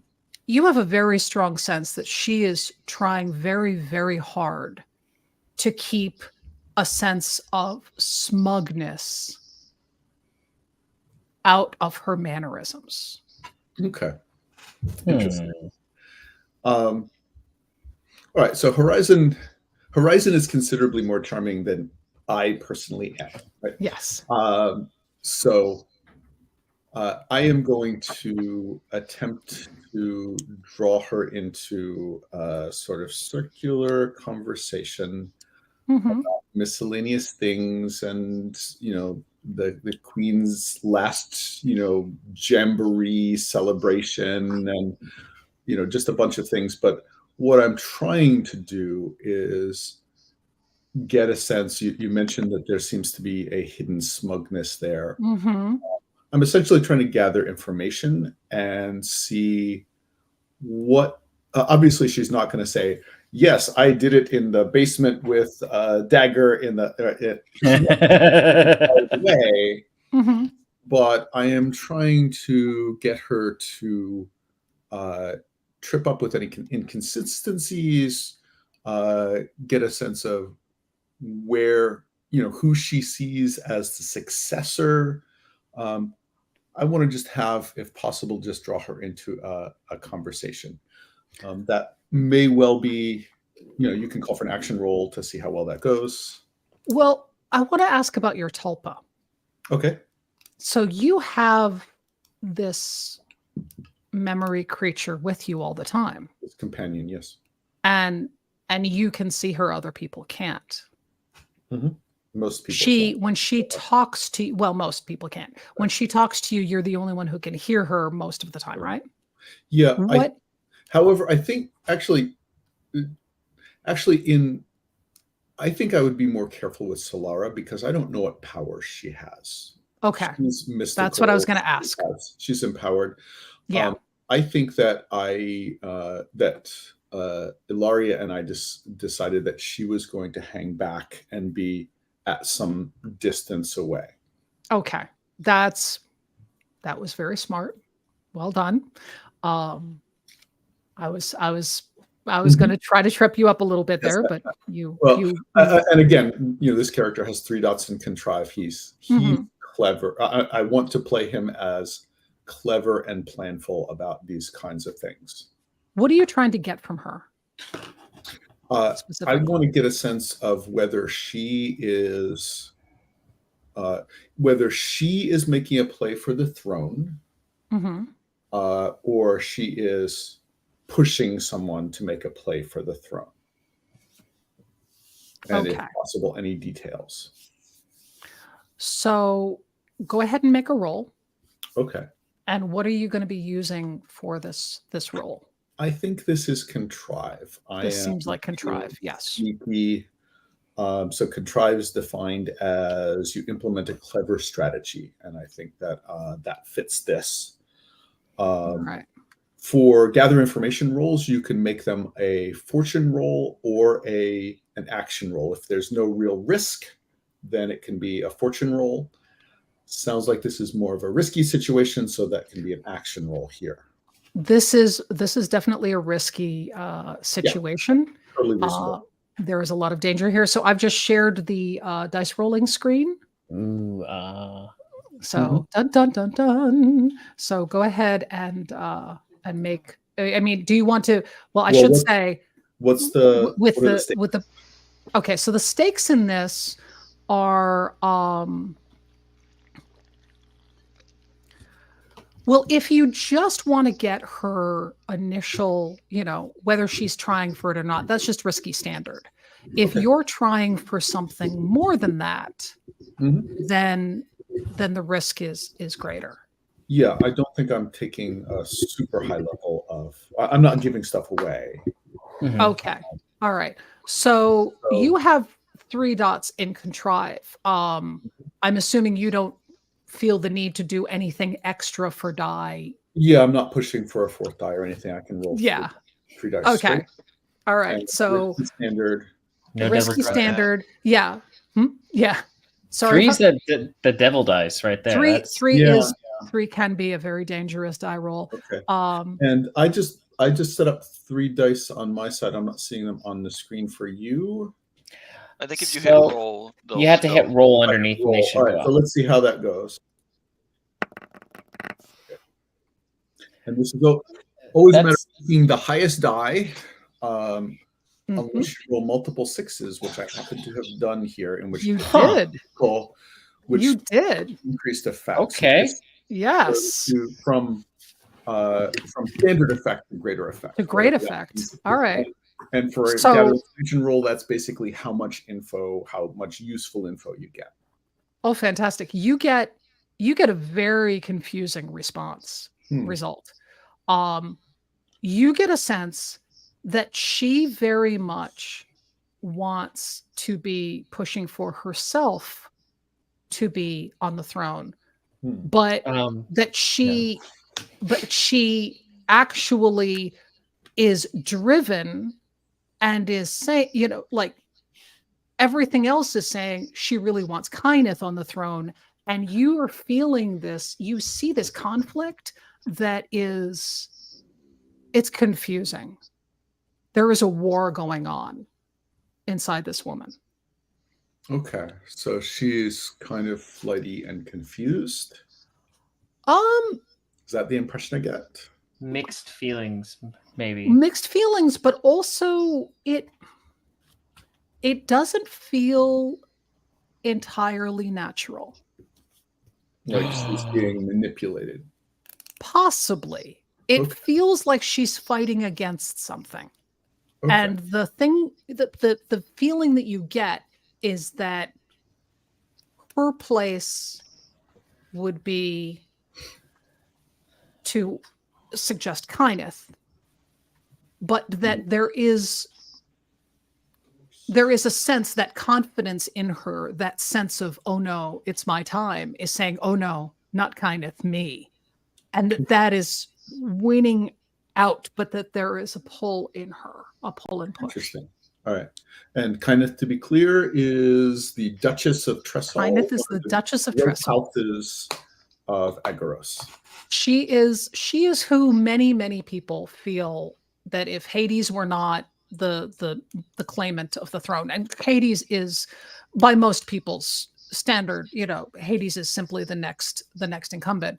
Yeah. But Kyneth definitely is someone who some of the houses, would prefer, and certainly has a notable claim. Mhm. There are other people, there are other players, but mostly they're considered to be kind of, Mhm. wannabes. The real players involved are Hades and Kyneth, and in fact, the fact that the sister has a good claim, Mhm. but no one ever. It's not who. No, she would never. That's Right. no. She's Um, The crazy blind preacher lady. the Yeah, no. crazy blind preacher lady who she no. renounced her family claim, She renounced her family claim a long time ago, and she changed also her wants to name. change the way Agaros is run Mhm. in a substantial way. So it doesn't make any sense. And yet now that there is a succession crisis, she's coming across a lot more like a standard Agorian Okay. and a lot more like someone of the blood who is like, oh no, this is where I belong. But again, there's that disconnect. Right. So Okay. she leads the Watchers of the Orb. Hmm. Interesting. So that's where you are. Okay. If you want to jump to somebody else. And I wanted to jump to. Okay. So Varia, yes. I'm looking, and let me stop the sharing because there we go. All right. So Varia, you are traveling and you have gotten to Agaros. And as you approach in your ship, normally what is the welcome that you would expect to get in Agaros when you fly into the initial cavern, when you enter?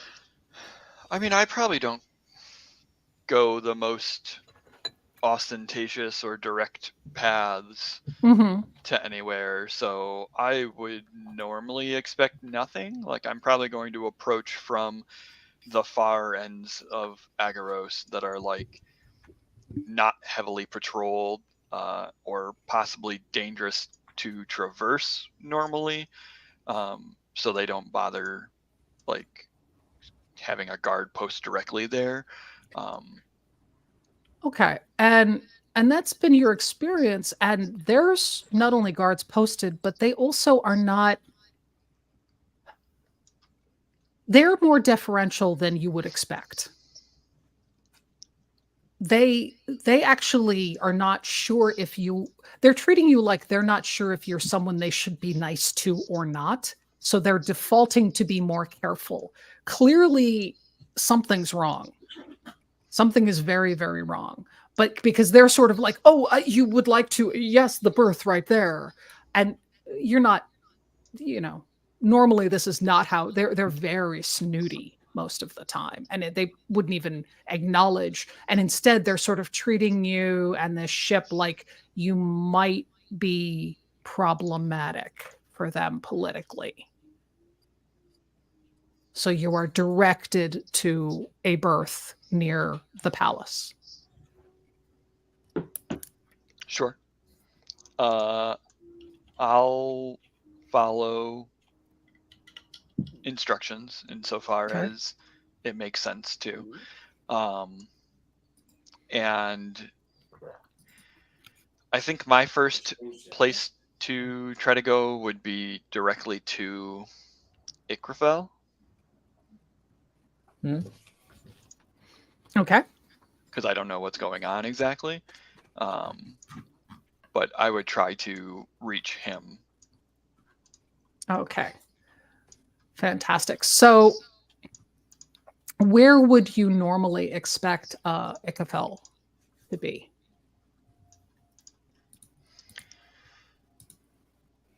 I don't know exactly. You I have a imagine he has. void stone if you need to call him. Yeah, I know. I'm just trying to Oh, just fair. Mm-hmm. Yep. touch Well, base. okay. So in the palace, there are great rooms for, accepting of the nobles. If you enter the palace, at the very, very end of the hall is the main great room, and in there you would see the sister, and you would see Horizon Leaf. But you also see that there are a group of nobility off on the side, and among them is Ichafel. I don't think that this is what would happen. I don't think I would go into the palace Mm-hmm. by default. Okay. I probably would have called Ichafel and told him to meet me Okay. outside. All right. So you get so you make the connection, and obviously, he sort of steps away from his party and takes it and says, "You're here? Are you here? Where are you?" That's where you expected me to be, I assume. Good. You're outside, and he's clearly not normal. Heading outside, and you see him coming towards you. How long you've known him for a long time? Yes. Decently long. Okay. What would you say his nerves are normally?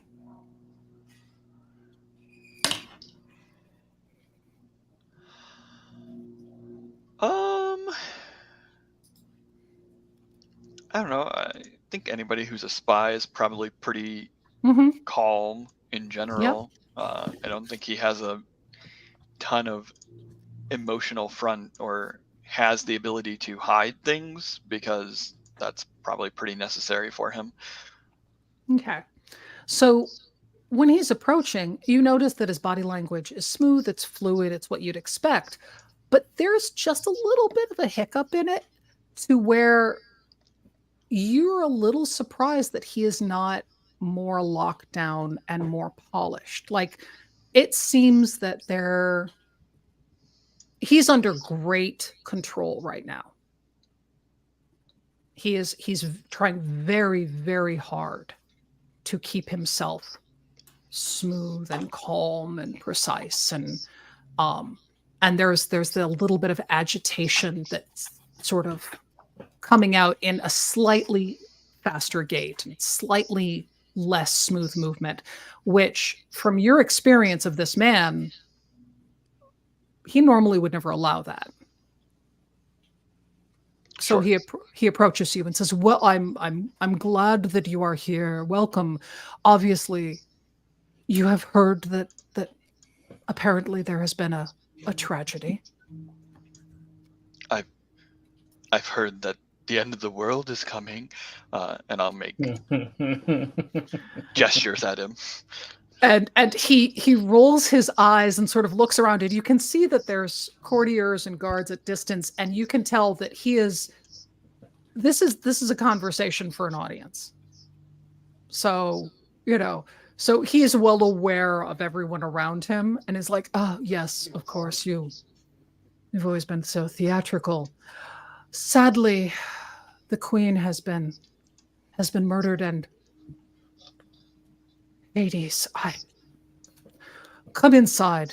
Let us talk. We are all working on a smooth transition of succession. None of us wants a crisis or drama." And turns and walks away from you, and is, just sort of leading you inside.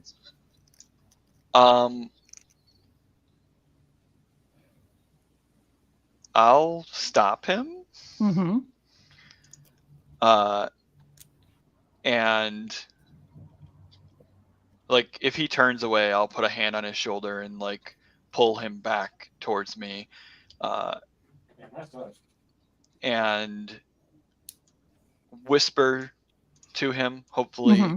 well enough that other people can't hear.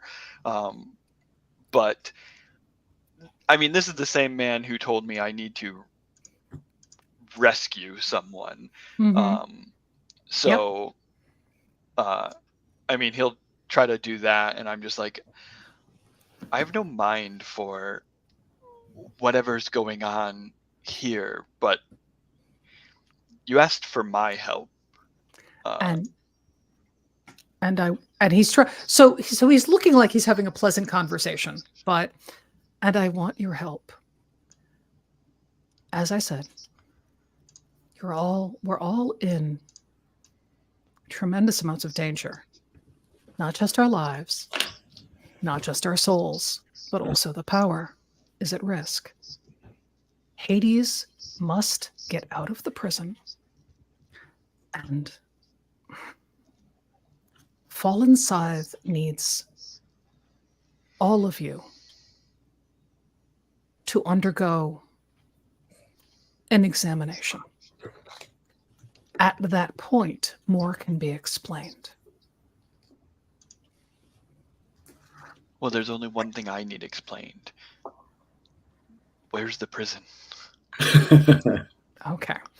So he steps back a little and says, well, Hades is down in the nicest of all possible dungeons, a little better than what he deserves at this point, and sort of says, in the back there, down those stairs, there, I am going to go off and gather food. I so appreciate you coming in this trying time. There will be many meetings.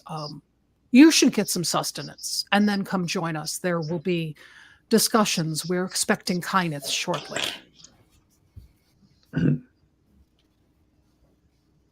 And nods at you and sort of walks back into the palace.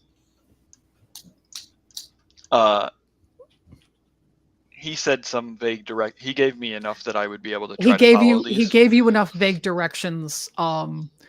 Basically, there's only one hallway that leads to all of the dungeons, and the nicest of the dungeons are the ones in the front, and the further back you go, the nastier things get.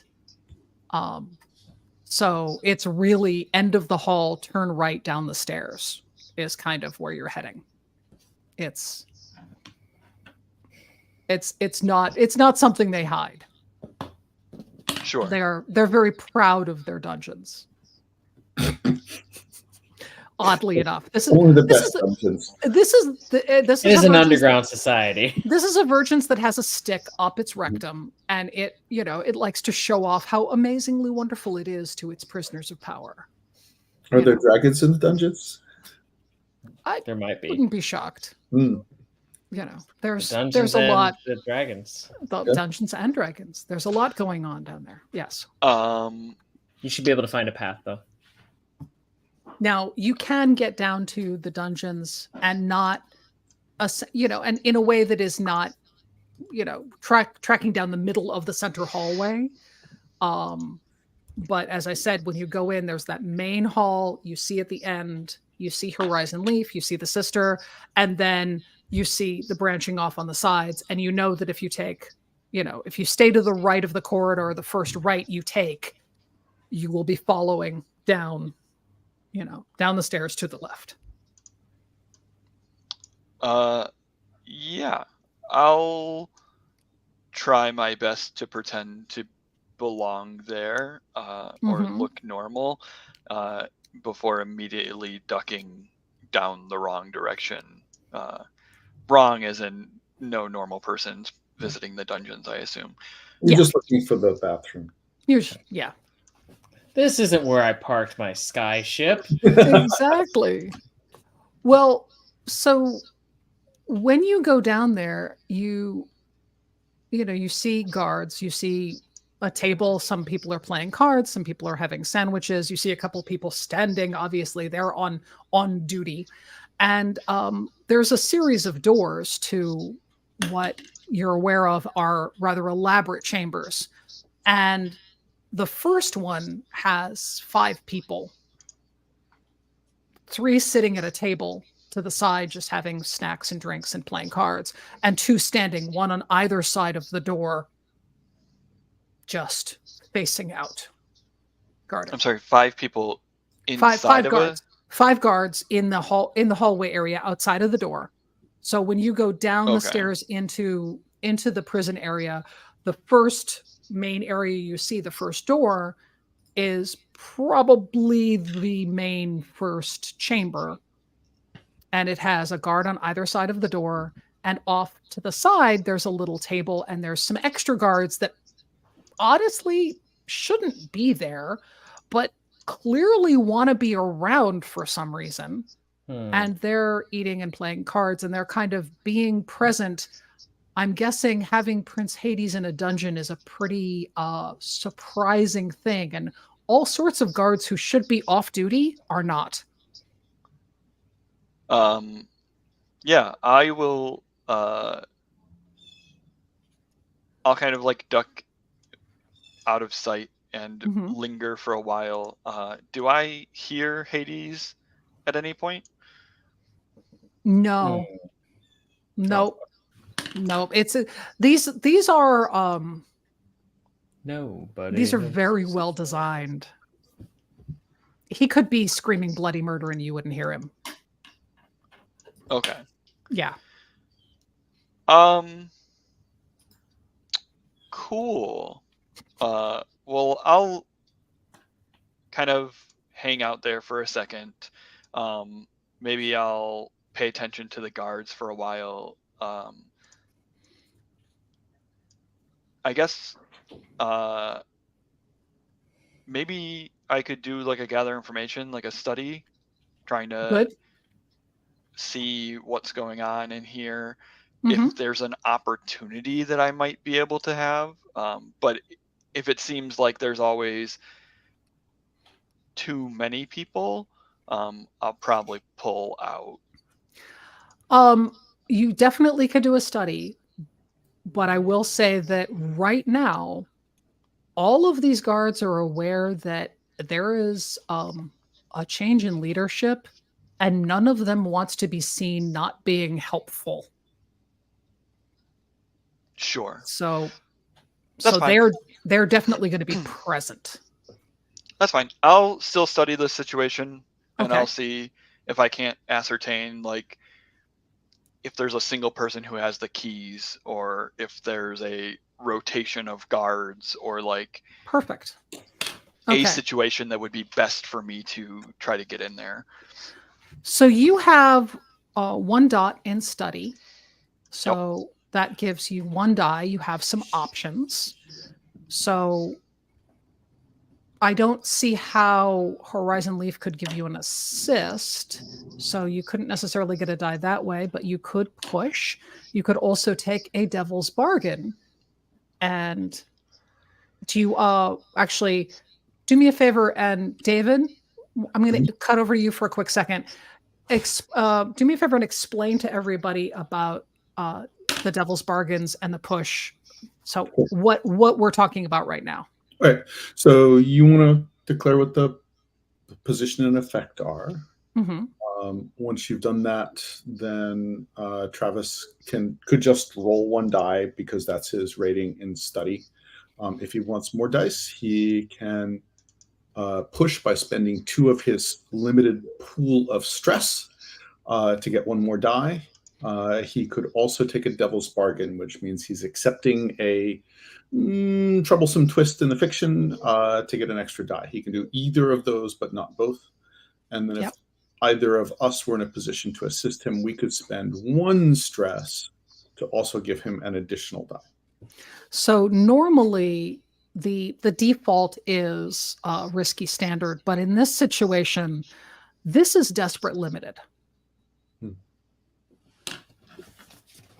They're all assassins. Just because there's it is definitely possible to get some benefit here. It's not 0. But if you wanted to get some good notes, you would have to do something. Sure. I mean, this is commonly referred to as the conversation with dice rolls. Yep.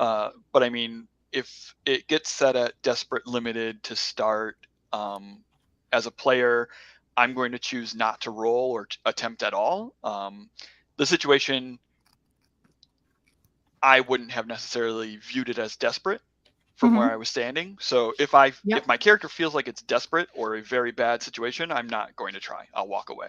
Okay. That's already information as far as as a player. I did not have previously that like this is great danger to me. Mm-hmm. Yeah. So, and that's a good point, because great danger to you. It's great danger if you would be concerned about being thrown in a jail. If that would not bother you too much, then it is not desperate. It's more risky. So I might want to rethink that. Because the chance of you being caught is extremely high. It's desperate. How much that would inconvenience you is sort of what I need to think about. You can change your mind. It's fine. Yeah, I mean, that's the conversation. Yeah. So yeah, I mean, I would probably just pull out then, and I would go to look, because I was trying to see if I could get any information about the key or if there was anything useful. If it's a dangerous situation already, then I would pull out, and I've noticed the horizons around. Yes. And I would probably stalk him instead. Okay. Yeah, this is dangerous enough because right now they are all absolutely aware that they will be judged on their performance. So they normally, like the three at the table normally wouldn't be here, but they're ready in case they're needed, because the next person who's in charge might decide they want less guards, or they might want the guards to guard something nastier, and they would very much like to be helpful. So it's the most inconvenient time to break a prisoner out. Mm-hmm. Sure, that's fine. Okay. So then if you pull away from that, then yes, Hades is still in conversation with Solara. And if you go look for them, then I would... well, I'm not in my usual form. So... Oh, yeah. I've got two questions on that. Would Vara notice... Well, because Vara has storm sense, which is they can see if people are not in their real form. They could see through your fake form. Yep. So Vara would still be able to tell it's you, even though you don't look like you. Well, I mean, she might know that there's something odd. She might not necessarily identify it's me. There are other shapeshifters out there. That's true. All right. So what about your Tulpa? Well, I believe, Vara, do you have some... Is your ability something where if the Tulpa is around, you have a strong chance to see it, or is it something where... I'm trying to see how this ties in. Like, I don't know what level at which your natural skill sets would spot this mystical ghost buddy of Horizons. So, all right. How secretive do you think your Tulpa is in regards to me?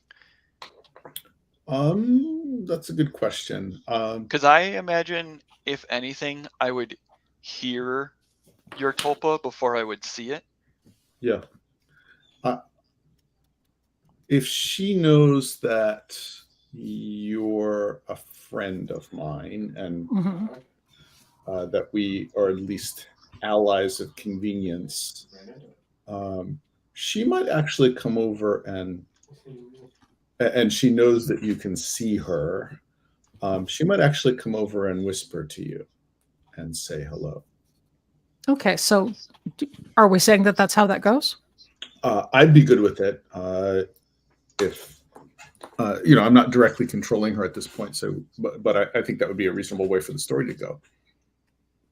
So okay, so Vara, so the Tulpa that looks like this, sad, pretty girl,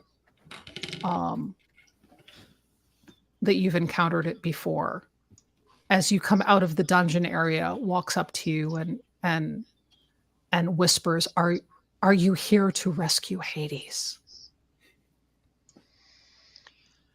Her brother. I was, and I'll keep walking. You walk away from the ghost girl who's trying to talk to you.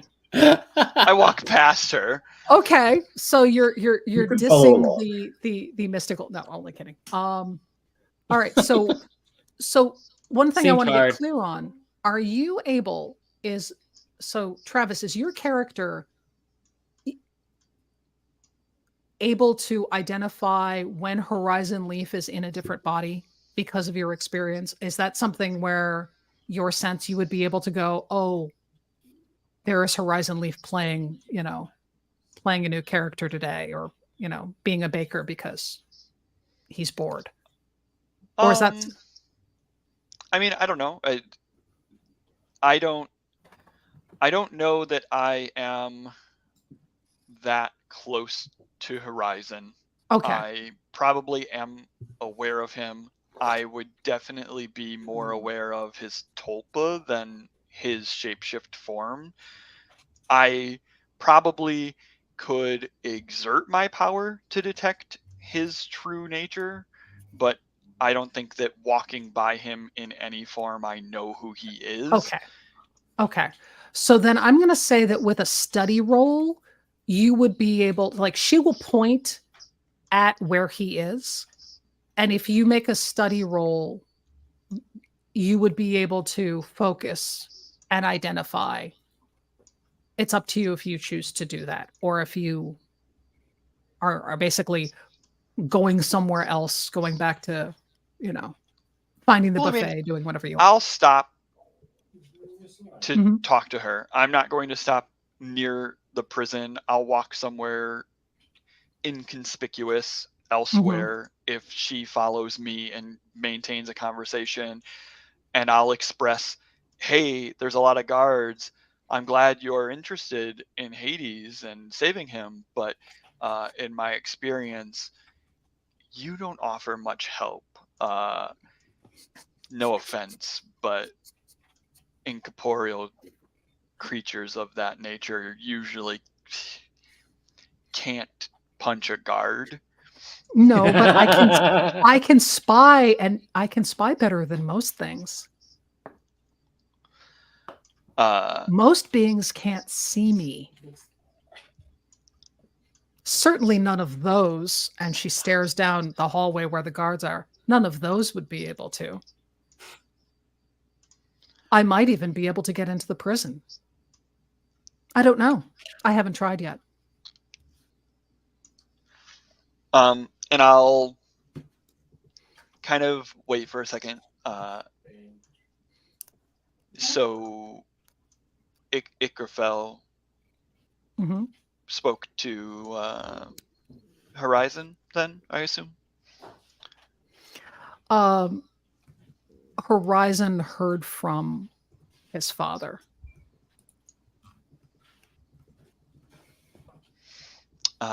Right. Ikrafel mentioned him. Yeah. Apparently, my understanding is that the three of you need to go to Fallen Scythe and be checked or tested or something. I Well, don't understand. why don't you go get Horizon? Let him know that I've arrived. And we can talk to Fallen Scythes. I think that 2 out of 3 isn't bad. All right. And with that, we are at the top of the hour.